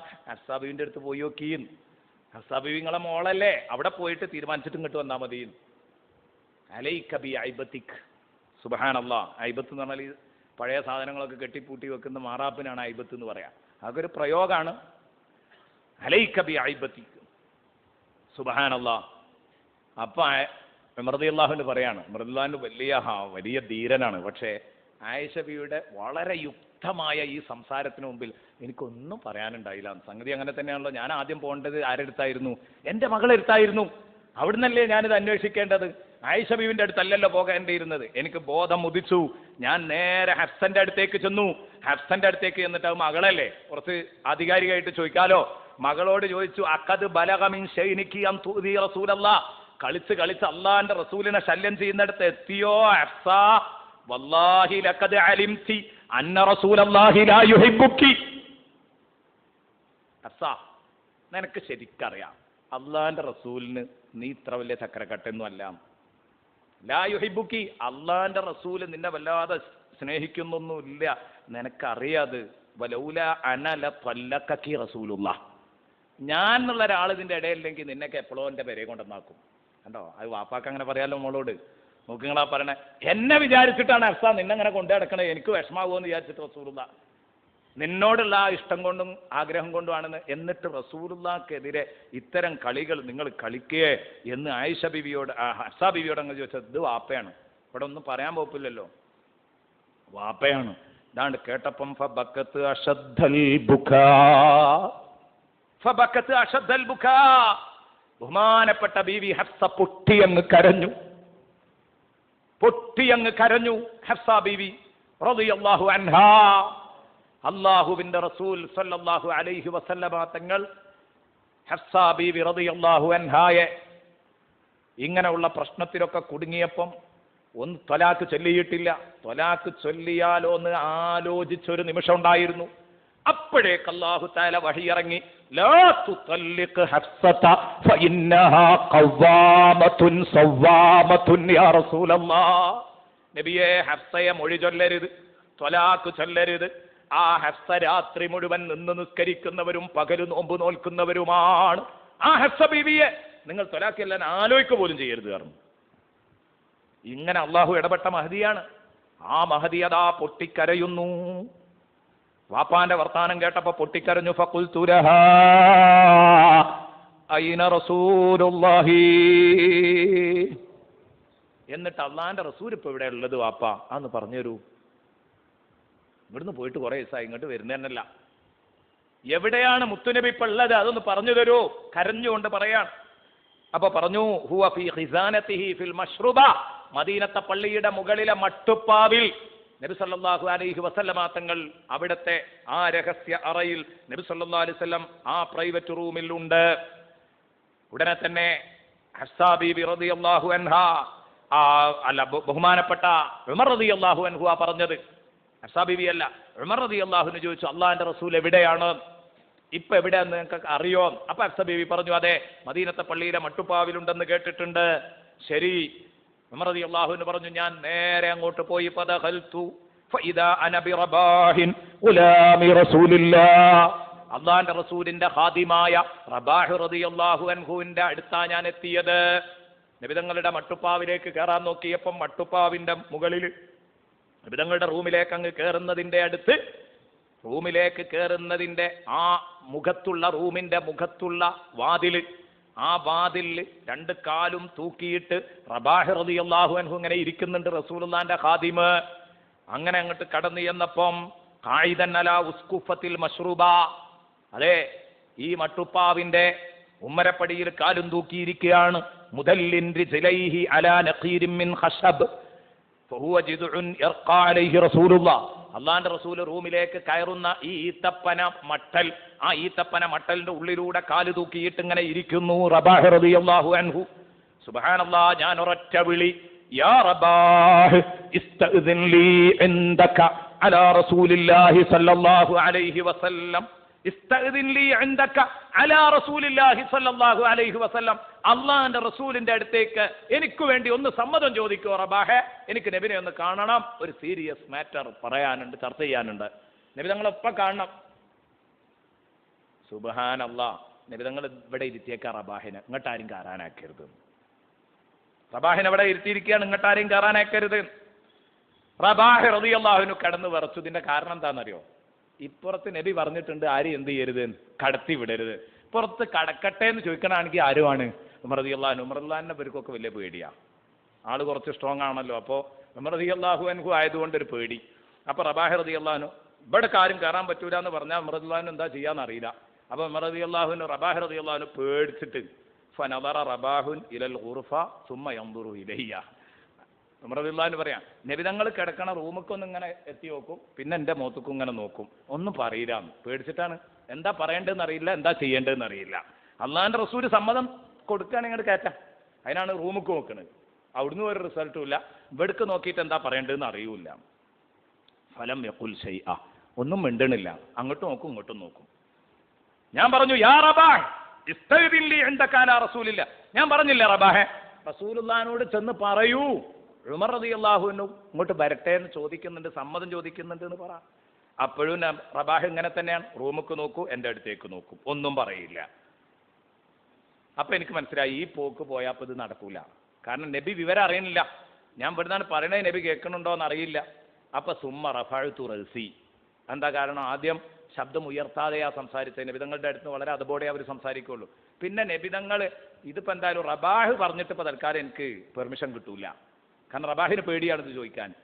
എന്നാൽ ഞാൻ പറയുന്നത് തന്നെ നബിയാണ് കേൾക്കട്ടെ എന്ന് കരുതിയിട്ട് റഫഅ്തു റഅസി, ഞാൻ അത്യുച്ചത്തിൽ ശബ്ദം ഉയർത്തിയിട്ടാണ് പറഞ്ഞു, യാ റബാഹ് ഇസ്തഅ്ദിൻ ലി ഇൻദക യാ അലാ റസൂലില്ലാ, നിന്നോടല്ലേ ഞാൻ പറഞ്ഞത് അല്ലാഹുവിന്റെ റസൂലിന്റെ അടുത്തേക്ക് ഞാൻ വരാൻ സമ്മതം ചോദിക്കുന്നുണ്ട് എന്ന് പറ.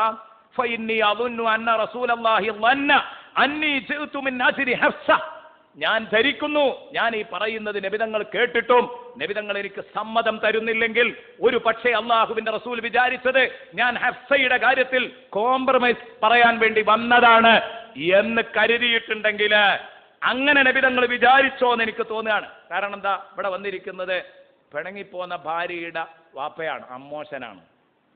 നമ്മളും പെണ്ണുങ്ങളും തെറ്റിയാ പിന്നെ അമ്മോശന്മാരുടെ ഭാഷ മാറുമല്ലോ അല്ലേ? പിന്നെ ഒരാ ചക്കരയൊക്കെ പോകും, പിന്നെ സ്വഭാവം മാറുമല്ലോ, മക്കളെ ഭാഗത്താണ്ടാകുക. അപ്പൊ ഹഫ്സയുടെ കാര്യം സംസാരിക്കാനാണോ ഞാൻ വന്നത് എന്ന് കരുതിയിട്ടാണോ നബിതങ്ങൾ കടത്തിവിടാത്തത് എന്ന് എനിക്ക് തോന്നുന്നുണ്ട്.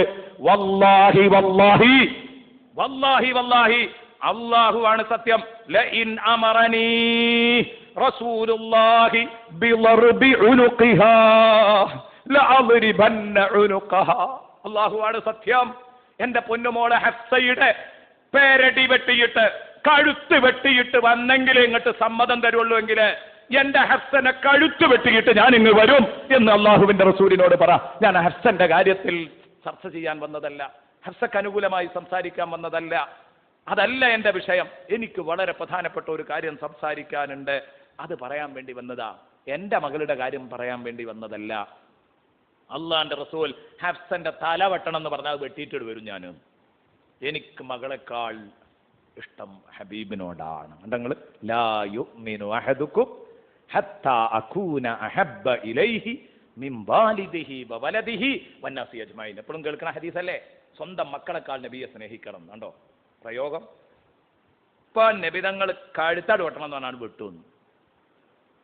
കഴുത്ത് വെട്ടണം എന്ന് പറഞ്ഞാൽ വെട്ടിയിട്ട് ഇങ്ങോട്ട് വരും, യാതൊരു സംശയവുമില്ല. സുബ്ഹാനല്ലാഹ്. സാധാരണഗതിയിൽ അമ്മോശന്മാരെന്ന് പറഞ്ഞാൽ ഇങ്ങനെ ഉറഞ്ഞു തുള്ളുക ചെയ്യുക, ചെറിയ എന്തോ വിഷയം ഉണ്ടായാൽ തന്നെ അല്ലേ, അല്ലെങ്കിൽ ഗുരുതരമായ തെറ്റ് മകളുടെ അടുത്തുണ്ടായാൽ പോലും മകളൊപ്പം നിൽക്കും. ഒരു ഭാര്യ വ്യഭിചരിച്ചു, അതിനെ ചൊല്ലി ത്വലാഖിൽ കലാശിച്ചു ആ ബന്ധം. അങ്ങനെ മദ്യം പറയാൻ വേണ്ടി വരുമ്പോൾ അമ്മോശൻ ഇങ്ങനെ ഉറഞ്ഞു തുള്ളുക. അപ്പം അമ്മോശാക്ക ചോദിച്ചു, ഇവൾ വ്യഭിചരിക്കുന്നത് ആരെങ്കിലും കണ്ടിട്ടുണ്ടോ എന്ന്. അമ്മോശാക്ക ഇതൊരു മസ്ലഹത്ത് വേദിയിൽ നടന്ന ചർച്ചയാ പറയുന്നത്. കണ്ടിട്ടുണ്ടോ? ഇല്ല, കണ്ടിട്ടില്ല, എനിക്ക് ബോധ്യപ്പെട്ടിട്ടുണ്ട്, ഞാൻ കണ്ടിട്ടുണ്ട്. ഇയാൾ നേരിട്ട് വീട്ടിലേക്ക് വന്നപ്പോൾ കണ്ട കാഴ്ചയാണോ? ശരിക്ക് കണ്ടിട്ടുണ്ട്. അത് ശരി, ഇസ്ലാമിൽ ഇതിനൊക്കെ 4 സാക്ഷികളൊക്കെ വേണ്ടേ? മൊഷാക്ക ചോദിക്കുകയാണ്. 4 സാക്ഷികളുണ്ടെങ്കിലല്ലേ വ്യഭിചാരാരോപണം ഉന്നയിക്കാൻ പറ്റുള്ളൂ.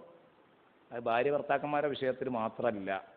സൂറത്തുന്നൂറിലെ ഭാര്യ ഭർത്താക്കന്മാരെ ഇന്ന് ഒഴിവാക്കിയിട്ടുണ്ട്. കാരണം എന്താ, എൻ്റെ ഭാര്യ വ്യഭിചരിക്കുന്നത് എൻ്റെ കണ്ണ് കണ്ടിട്ട് ഇനിയൊരു 3 ആളും കൂടെ വേണം എങ്കിലേ ഇത് പറയാൻ പറ്റുള്ളൂ എന്ന് പറഞ്ഞാൽ അത് കൊണ്ടടക്കാൻ എന്നെ കിട്ടൂല, അത് പഠിച്ചവനറിയാം. അതുകൊണ്ടാണ് സൂറത്തുന്നൂറിൽ ഭാര്യമാരൊഴികെ ഭർത്താക്കന്മാരൊഴികെ എന്ന് പറഞ്ഞത്. ഭർത്താക്കന്മാരുടെ കാര്യത്തിൽ ഇതിൽ വിട്ടുവീഴ്ചയുണ്ട്. അത് പിന്നെ അയാൾക്ക് പറഞ്ഞ് മനസ്സിലാക്കി കൊടുത്തപ്പോൾ അയാൾ മനസ്സിലായത്. ഞാൻ പറഞ്ഞത് എവിടെ പിടിച്ച് കയറാൻ പറ്റിയത് നോക്കും, എവിടെയാ പിടിച്ച് കയറാൻ പറ്റിയതെന്ന് കണ്ടാൽ അവിടെ നോക്കും. ഭാര്യ വ്യഭിചരിച്ചു എന്ന് പറയാൻ ഭർത്താവ് മാത്രം കണ്ടാൽ മതി, 3 ആളൊന്നും വേണ്ട. അയാൾക്ക് അതിൻ്റെ പേരിൽ അവളെ ഒഴിവാക്കണമെങ്കിലും അത് പറയണമെങ്കിലും ഒക്കെ. ഞാൻ പറഞ്ഞു വന്നത്, ഇവിടെ നോക്കൂ നിങ്ങൾ, ഉമർ റളിയല്ലാഹുവിന്റെ നിലപാട് ഇതാണ്ട് കേട്ടപ്പം, ഇത് കേട്ടപ്പോൾ ഞാൻ കുറച്ച് ഉറക്കെയാ പറഞ്ഞത്. ഫൗമ ഇലയ്യ അനിഖ. അപ്പൊ റബാഹ് റളിയല്ലാഹു അൻഹു എന്നോട് ഇങ്ങനെ ഇശാറത്താക്കി കയറിക്കോളിയെന്ന്. കാരണം നബിതങ്ങൾ അവിടുന്ന് കൊടുത്തു കയറാൻ പറയും, നബിതങ്ങൾ അപ്പുറത്ത് കയറാൻ പറയുമെന്ന് പറഞ്ഞു. അപ്പൊ റബാഹ് റളിയല്ലാഹു അൻഹു കയറിക്കോളൂ പറഞ്ഞു, മിണ്ടിയിട്ടില്ല, ഇശാറത്താക്കി കയറാൻ. ഫദഖൽതു അലാ റസൂലില്ലാഹ്. ഞാൻ അള്ളാഹുവിന്റെ റസൂലിന്റെ അടുത്തേക്ക് റൂമിലേക്ക് അങ്ങ് കടന്നു ചെന്നപ്പോൾ ഞാൻ കണ്ടതെന്താ, വഹുവ മുത്തജിഉൻ അലാ ഹസീർ. നബിതങ്ങള് ഒരു പരുക്കൻ പായയിൽ ഇങ്ങനെ കിടക്കുക. ഒരു പായയിൽ, ആ പായയിൽ ഒരു വിരിപ്പ് പോലും ഇല്ല, പരുക്കൻ പായയിൽ ഇങ്ങനെ കിടക്കുക. ഞാൻ അടുത്തിരുന്നു. ഫഅദ്ന അലൈഹി ഇസാറഹു. ഇപ്പൊ സ്വാഭാവികമാണ്, കിടക്കുമ്പോൾ നമ്മളെ മുണ്ടൊക്കെ അങ്ങോട്ടും ഇങ്ങോട്ടും ഒക്കെ അലക്ഷ്യമായിട്ട് കയറിപ്പോവല്ലോ. കിടക്കുമ്പോൾ ചിലപ്പോൾ നമ്മളെ കള്ളി തുണി ഒരു പക്ഷേ മുട്ടിന്റെ മേപ്പോട്ടൊക്കെ ഇങ്ങനെ കയറി നിൽക്കും. അപ്പൊ അതൊക്കെ നബി സല്ലല്ലാഹു അലൈഹി വസല്ലം നേരെയാക്കി എന്നെ കണ്ടപ്പം വലൈസ അലൈഹി ഗൈറുഹു, നബി തങ്ങൾ ഉടുത്ത മുണ്ടല്ലാതെ വേറൊന്നും നബി തങ്ങളുടെ ശരീരത്തിലില്ല. അതൊക്കെ നേരെയാക്കി. അപ്പോഴാണ് ഞാൻ ഇങ്ങനെ നോക്കിയപ്പം വൈദൽ ഹസീറു ഖദ് അസ്റ ഫീ ജംബിഹി, ഹബീബിന്റെ സൈഡിൽ ഇങ്ങനെ കിടന്നിട്ട് നബി തങ്ങളുടെ ആ സുന്ദരമായ ശരീരത്തിന്റെ പാർശ്വങ്ങളിൽ, ആ ശരീരത്തിന്റെ ഭാഗങ്ങളിലെ സൈഡില് ഈ പായയുടെ പാടുകൾ ഇങ്ങനെ പതിഞ്ഞു കിടക്കുന്നതാണ്. ഖദ് അസ്റ ഫീ ജംബിഹി, ഒരു വിരിപ്പ് പോലും ഇല്ലാഞ്ഞിട്ട്. ഞാൻ നബി തങ്ങളുടെ ഖജനാവ് ഒന്ന് പരിശോധിച്ചു. അവിടെ ഭക്ഷണപാത്രം ഉണ്ട്. ഖജനാവ് എന്നൊക്കെ പറഞ്ഞ ഒരു ചെറിയ കൊട്ട, അതിലെന്തൊക്കെയാ ഉള്ളത് നോക്കി. അപ്പൊ അതിൽ ഒരു പിടി ഗോതമ്പുണ്ട്, ഒരൽപ്പം, ഒരു പിടി ഗോതമ്പ്, പിന്നെ ഒരു മരത്തിന്റെ ഏതാനും കായകളും അവിടെ ഉണ്ട്. അതിൻ്റെ ഉള്ളിലുണ്ട് ഒരു മരത്തിന്റെ കായ, അതും അവിടെ ഉണ്ട്, തിന്നാൻ പറ്റിയതാണ്. അതും അതിൻ്റെ അകത്തുണ്ട്, വേറെ ഒന്നുമില്ല. അതിങ്ങനെ കെട്ടിത്തൂക്കിയൊരു പാത്രത്തിലാണുള്ളത്. ഇത് ഞാനിങ്ങനെ കണ്ടപ്പം എൻ്റെ 2 കണ്ണുകളിൽ നിന്നും അറിയാതെ വെള്ളം അങ്ങോട്ട് പൊട്ടിയൊഴുകി. ഞാൻ കരഞ്ഞിട്ട് ഞാൻ കരയുന്നത് കണ്ടപ്പോൾ, അള്ളാഹുവിന്റെ റസൂലിന്റെ അടുത്തിരുന്ന് കരഞ്ഞപ്പോൾ ചോദിച്ചു, മാ യുബ്കീക യബ്നൽ ഖത്താബ്, ഉമറേ എന്തിനാ നിങ്ങൾ കരയുന്നത് എന്ന് ചോദിച്ചു. അപ്പൊ ഞാൻ പറഞ്ഞു, യാ നബി അല്ലാഹ് മാലി ലാ അബ്കി, നബിയെ ഞാൻ എങ്ങനെ കരയാതിരിക്കും. വഖദ് ഹാദൽ ഹസീറു ഖദ് അസ്റ ഫീ ജംബിക്, പായയുടെ പാടുകളാണല്ലോ തങ്ങളുടെ ശരീരത്തിൽ ഈ കാണുന്നത്. വഹാദിഹി ഖിസാനതുക ലാ അറാ ഫീഹാ ഇല്ലാ മാ അറാ, തങ്ങളുടെ ഈ സ്റ്റോറിൽ, ഭക്ഷണ സ്റ്റോറിൽ നബിയെ ഞാൻ ഈ കാണുന്ന ഏതാനും കുറച്ച് സാധനം മാത്രമേ ഉള്ളൂവല്ലോ. വദാക കൈസറു വകിസ്റാ ഫിസ്സിമാരി വൽ അൻഹാർ, അപ്പുറത്ത് കൈസർ രാജാവും കിസ്റ രാജാവും ഒക്കെ എന്തൊരു അടിപൊളി സൗകര്യങ്ങളാണ്. പഴങ്ങളുടെ നദികളുടെ എല്ലാം നടുക്കാണല്ലോ അവർ കഴിഞ്ഞുകൂടുന്നത്. എന്തെല്ലാം ആഡംബരങ്ങളോടെ മക്കയുടെയും മദീനയുടെയും രാജാവ് ഇത്ര ലളിതമായിട്ടാണല്ലോ തങ്ങളെ കഴിയുന്നത്. എന്തൊരു പ്രയാസമാണ്. അതാലോചിച്ചിട്ട് കരഞ്ഞുപോയതാണെന്ന് പറഞ്ഞപ്പോ വഅൻത റസൂലുള്ളാഹ്, അല്ലാഹുവിന്റെ റസൂലായ തങ്ങളാണല്ലോ ഈ കോലത്തിൽ കഷ്ടപ്പെട്ട് കഴിയുന്നത്.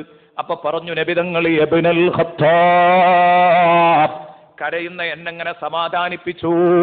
ഉമർ ഇബ്നുൽ ഖത്താബിന്റെ കണ്ണീരിങ്ങനെ തുടച്ചുകൊണ്ട് നബി തങ്ങൾ പറഞ്ഞു, ഇബ്നുൽ ഖത്താബ് അലാ തർലാ അൻ തകൂന ലനൽ ആഖിറതു വലഹുമുദ് ദുനിയാ.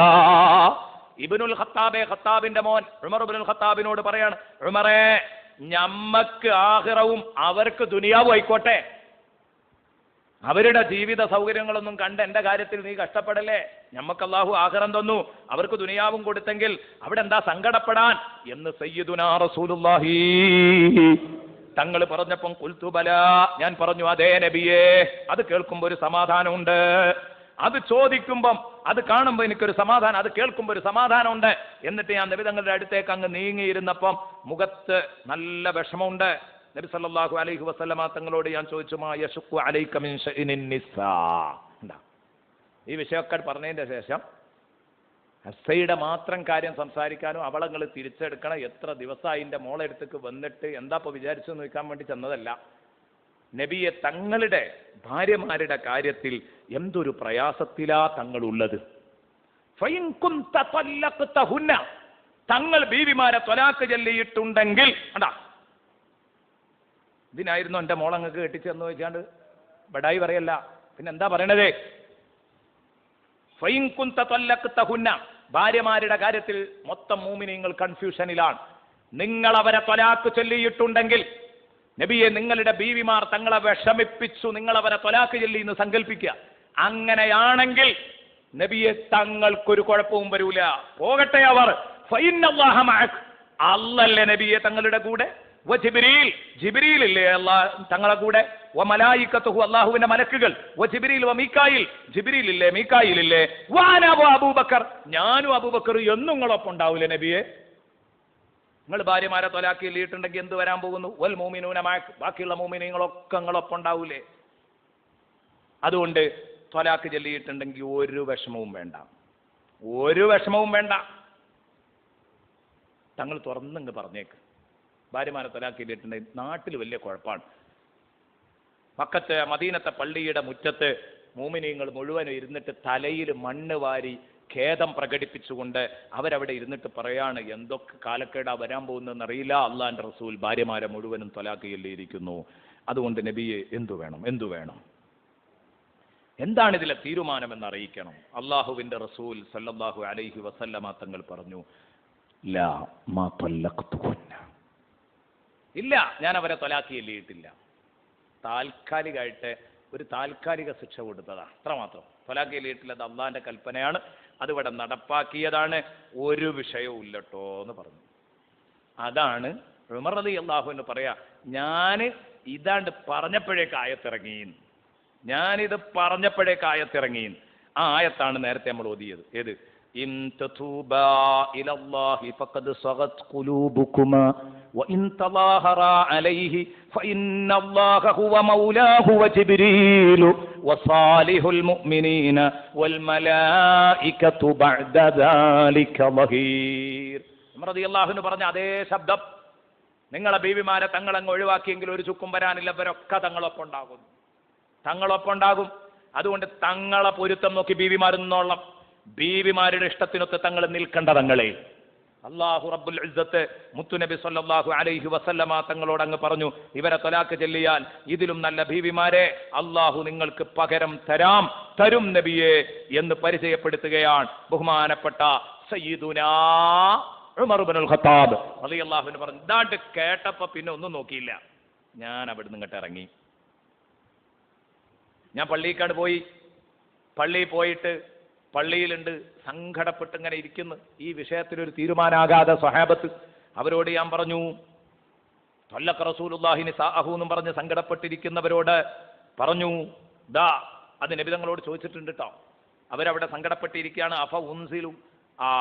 അഫ അൻസിലു ഫഉഖ്ബിറഹും അന്നക ലം തുതല്ലിഖുഹുന്ന, നബിയെ ഞാൻ ഇറങ്ങിപ്പോയിട്ട് തങ്ങൾ അവരെ ത്വലാഖ് ചൊല്ലിയിട്ടില്ല എന്ന് പരസ്യമായി പ്രഖ്യാപിക്കട്ടെ എന്ന് ചോദിച്ചു. നബി തങ്ങൾ പറഞ്ഞു, അതെ, നഅം ഇൻ ശിഅ്ത, നിങ്ങൾക്ക് വേണമെങ്കിൽ അങ്ങനെ ചെയ്യാമെന്ന് പറഞ്ഞു. അപ്പോഴാണ് ഞാൻ റസൂലുള്ളാഹി സ്വല്ലല്ലാഹു അലൈഹി വസല്ലമ തങ്ങളോട് സംസാരിച്ചു കൊണ്ടിരിക്കുമ്പോൾ നബി തങ്ങളുടെ മുഖത്ത് വിഷമമുണ്ടായിരുന്നു. ഹത്താ തഹസ്സറൽ ഗളബു അൻ വജ്ഹിഹി വഹത്താ കശറഫ ലഹിക്.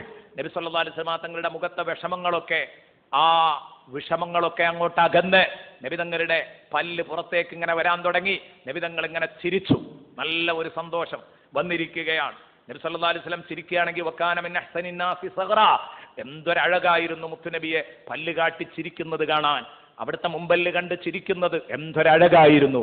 വകാന മിൻ അഹ്സനിൻ നാസി സഗ്റ സുമ്മ നസല നബിയുല്ലാഹി, എന്നിട്ട് നബി സല്ലല്ലാഹു അലൈഹി വസല്ലം തങ്ങൾ പറഞ്ഞു, പോയി പറഞ്ഞോ ഞാനും വരാ. അള്ളാന്റെ റസൂൽ ഇറങ്ങുകയാണ്. അള്ളാന്റെ റസൂൽ മട്ടുപ്പാവിൽ നിന്ന് ഇറങ്ങുമ്പം ബഹുമാനപ്പെട്ട ഉമർ ഇബ്നുൽ ഖത്താബ് പറയാണ്,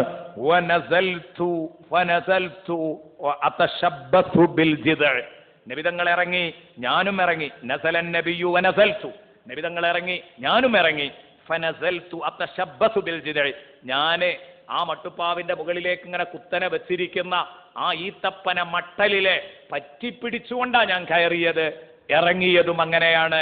കാരണം നേരെ അങ്ങോട്ട് നടന്നാൽ ഒറ്റപ്പാലമുള്ളൂ, ഒറ്റപ്പാലത്തിലൂടെ നടന്നിങ്ങോട്ട് പോരാൻ കഴിയില്ല, വീണുപോകും. അപ്പോൾ ഞാനതിൽ പറ്റിപ്പിടിച്ച്, നമ്മൾ തെങ്ങിൽ നിന്നൊക്കെ ഇറങ്ങുന്നത് പോലെ പറ്റിപ്പിടിച്ച് തൂങ്ങിപ്പിടിച്ചാണ് ഞാൻ അതിൽ നിന്ന് താഴോട്ടിറങ്ങിയത്. നിരങ്ങിയാണ് ഇറങ്ങിയത്. അതേ സമയം അള്ളാഹുവിന്റെ റസൂലോ വനസല റസൂലുള്ളാഹി സ്വല്ലല്ലാഹു അലൈഹി വസല്ലം അലൈഹി, നബി തങ്ങൾ അതിന്റെ മുകളിലൂടെ ഇറങ്ങി വന്നത് കഅന്നമാ യംശി അലൽ അർദ്, സമനിരപ്പായ ഭൂമിയിലൂടെ നടക്കുന്നത് പോലെയാണ് നബി തങ്ങൾ ആ പാലം ഇറങ്ങിയത്.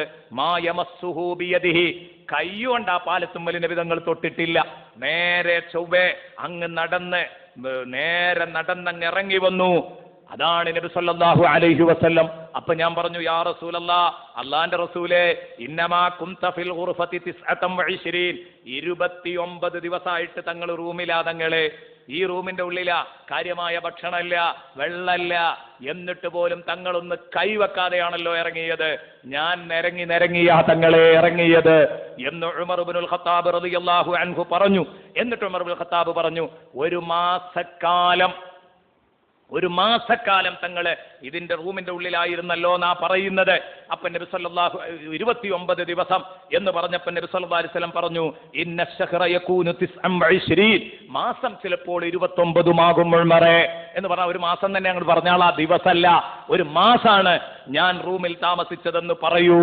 അങ്ങനെ ഞാൻ മദീനത്തെ പള്ളിയുടെ പ്രധാന കവാടത്തിൽ ചെന്ന് നിന്നുകൊണ്ട് ഫനാദൈതു ബിഅലാ സൗതി, അത്യുച്ചത്തിൽ ഞാൻ വിളിച്ചു പറഞ്ഞു, ലം യുതല്ലിഖ് റസൂലുള്ളാഹി നിസാഅഹു, അല്ലാഹുവിന്റെ റസൂൽ അവിടുത്തെ ബീവിമാരെ ത്വലാഖ് ചൊല്ലിയിട്ടില്ല എന്ന് വിളിച്ചു പറഞ്ഞു. എന്റെ പ്രിയപ്പെട്ട സഹോദരങ്ങളെ, ചിന്തിക്കുക. ബഹുമാനപ്പെട്ട സയ്യിദുനാ റസൂലുള്ളാഹി സ്വല്ലല്ലാഹു അലൈഹി വസല്ലമ തങ്ങളുടെ ലോകമാണിത്. ഹബീബായ റസൂലുള്ളാഹി സ്വല്ലല്ലാഹു അലൈഹി വസല്ലമ തങ്ങളുടെ ലോകമാണ് പ്രിയപ്പെട്ട കൂട്ടുകാരെ ഇത്. ഇതാണ് ഈ പറഞ്ഞതിന്റെ അർത്ഥം. നിങ്ങളെ അള്ളാഹുവിന്റെ റസൂൽ ത്വലാഖ് ചെല്ലുകയാണെങ്കിൽ നിങ്ങളെക്കാൾ വിശുദ്ധരായ ബീവിമാരെ മുത്തുനബിക്ക് അള്ളാഹു പകരം കൊടുക്കാം.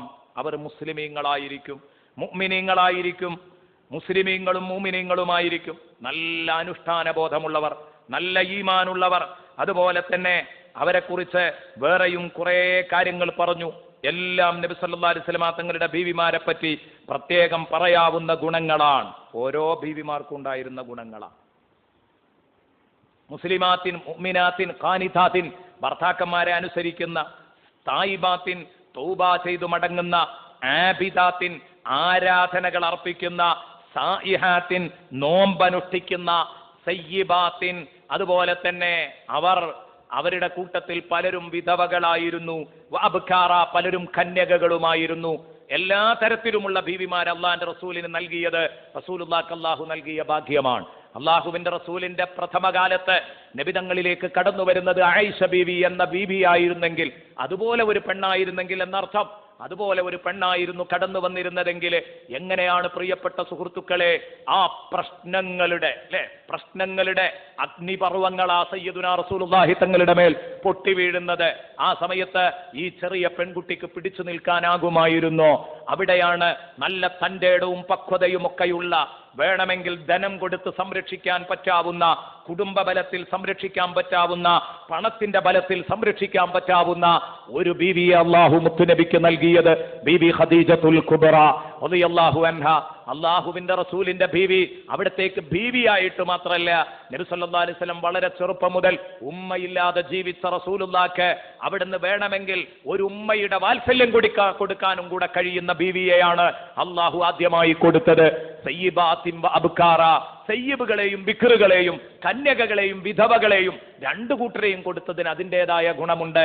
കന്യകക്ക് അതിൻ്റെതായ ഗുണമുണ്ട്, വിധവക്ക് ജീവിതാനുഭവങ്ങൾ ഉണ്ടാകും, പാഠങ്ങൾ ഉണ്ടാകും, ഒരുപാട് കാര്യങ്ങൾ പറഞ്ഞു കൊടുക്കാൻ കഴിയും. അതല്ലേ അള്ളാഹുവിന്റെ റസൂലിന്റെ അടുത്ത് ബഹുമാനപ്പെട്ട ബീവി ഖദീജത്തുൽ കുബ്ര റളിയല്ലാഹു അൻഹ എല്ലാ പ്രതിസന്ധി ഘട്ടത്തിലും ആ ഖദീജത്തുൽ കുബ്രക്ക് നബിതങ്ങൾ താങ്ങായി, തണലായി. സുബ്ഹാനല്ലാഹ്, നാളെ സ്വർഗത്തിലും നബിമാർക്ക് അല്ലാഹു ഭാര്യമാരെ സമ്മാനമായി നൽകുമ്പോൾ അതിൽ ബിക്റുമുണ്ട്, സയ്യിബുമുണ്ട്. ഈ ആയത്ത് വിശദീകരിച്ചുകൊണ്ട് മഹാന്മാർ പറയാൻ, ആര്? നേരത്തുള്ളവരെ പറ്റിയല്ല, പുതിയ ഭാര്യമാർ. നാളെ റസൂലുള്ളാഹിന്റെ ബീവിയാണ് സ്വർഗത്തിൽ ബീവി മറിയം റളിയല്ലാഹു അൻഹ, ബിക്റാൻ, കന്യകയാണ്. ഒറ്റ കല്യാണം പോലും മറ്റൊരാൾ കഴിച്ചിട്ടില്ല. ഈസ എന്ന കുഞ്ഞുണ്ടായത് അത്ഭുതത്തിന്റെ വഴിയിലൂടെയാണ്. ഏതായാലും അവിടുത്തെ കല്യാണം ചെയ്തിട്ടില്ല, വിധവയല്ല. എന്നാലോ ആസിയ ബീവിയെ റസൂലുള്ളാഹിന്റെ ഭാര്യയാക്കും. ആസിയ ബീവി നേരത്തെ ഫറോവ കല്യാണം കഴിച്ചവരാ, അവരുടെ വിധവയാണ്. എന്റെ പ്രിയപ്പെട്ട സുഹൃത്തുക്കളെ, ഞാൻ പറഞ്ഞു വന്നത് നാളെ സ്വർഗത്തിലും അങ്ങനെയാണ്, ദുനിയാവിലും അങ്ങനെയാണ്. അതുകൊണ്ട് അതിൽ ചില ഖൈറുകളുണ്ട്. ആ ഖൈർ ശരിക്ക് അനുഭവിച്ചത് കൊണ്ടാണ് മക്കം ഫത്ഹിന്റെ അന്ന് സയ്യിദുനാ റസൂലുള്ളാഹി മക്കം ഫത്ഹ് നടത്തുന്ന സമയത്ത് നബിതങ്ങൾ പറഞ്ഞു, പൊയ്ക്കോളൂ. എല്ലാം നബി സല്ലല്ലാഹു അലൈഹി വസല്ലമ തങ്ങൾ കഅബ മോചിപ്പിച്ചു. കഅബയിലുള്ള വിഗ്രഹങ്ങളൊക്കെ എടുത്തു മാറ്റി, കഴുകി വൃത്തിയാക്കി, ബാങ്ക് കൊടുപ്പിച്ചൊക്കെ ചെയ്തു. പക്ഷേ ആ ആഘോഷം പങ്കിടാൻ നബിതങ്ങൾ കഅബയിൽ നിന്നൊരൽപ്പം അങ്ങോട്ട് അകലേക്ക് പോവുകയാണ്. ഞാനിത് പറയുമ്പോൾ ഓർമ്മ വരും, ഉംറക്ക് പോയവർക്ക് ബഹുമാനപ്പെട്ട ബീവി ഖദീജത്തുൽ കുബ്രയുടെ ജന്നത്തുൽ മുഅല്ലയിലെ ഖബർ സന്ദർശിച്ചിട്ടുണ്ടാവാം. നിങ്ങൾ എത്ര നടന്നു പോകണം, മസ്ജിദുൽ ജിന്നിന്റെ അടുത്ത് കൂടെ നമ്മൾ ഇങ്ങനെ നടക്കണം അല്ലെ, കുറെ നടന്നു പോകണം ഖദീജത്തുൽ കുബ്രയുടെ ആ ഖബറിന്റെ അടുത്തേക്ക്. നബി തങ്ങൾ അവിടെ പോയി നിന്നു. എന്നിട്ട് കഅബാലയത്തിന്റെ ഭാഗത്തേക്ക്, എന്റെ പ്രിയപ്പെട്ട സുഹൃത്തുക്കളെ, അവിടെയാണ് നബി സല്ലല്ലാഹു അലൈഹി വസല്ലമ തങ്ങൾ വരുന്ന സമയത്ത് ടെന്റ് അടിച്ചിരുന്നത്. പിന്നെ മോചിപ്പിക്കാൻ വേണ്ടി ഇങ്ങോട്ട് വന്നു. ഇങ്ങോട്ട് വന്നിട്ട് പിന്നെയും മതാഫിൽ ഇറങ്ങിയിട്ട് സയ്യിദുനാ റസൂലുള്ളാഹി തങ്ങള് അങ്ങോട്ട് മതാഫിന്റെ ഒരു ഭാഗത്ത് ചെന്നിട്ട്, ജന്നത്തുൽ മുഅല്ലയുടെ ഭാഗത്തേക്ക് ചെന്നിട്ട് ഇങ്ങനെ നിന്നിട്ട് ഇടയ്ക്കിടയ്ക്ക് അങ്ങ് ജന്നത്തുൽ മുഅല്ലയിലേക്ക് നോക്കും, കണ്ണ് നിറക്കും, ആ കണ്ണ് തുടക്കും. സ്വഹാബത്ത് ഇങ്ങനെ നോക്കുകയാണ്, എന്താണ് നബിയെ? ഇല്ല, ഈ സന്തോഷങ്ങളൊക്കെ കാണേണ്ട, എന്റെ ഖദീജ മണ്ണിലാണ്. ഖദീജോ, നീ ധനം തന്ന് സംരക്ഷിച്ച, നീ ആയുസ് തന്ന് ആരോഗ്യം തന്ന് സംരക്ഷിച്ച പരിശുദ്ധ ദീനുൽ ഇസ്ലാം പൊന്നു ഖദീജ, അത് വിജയം നേടിയിരിക്കുന്നു.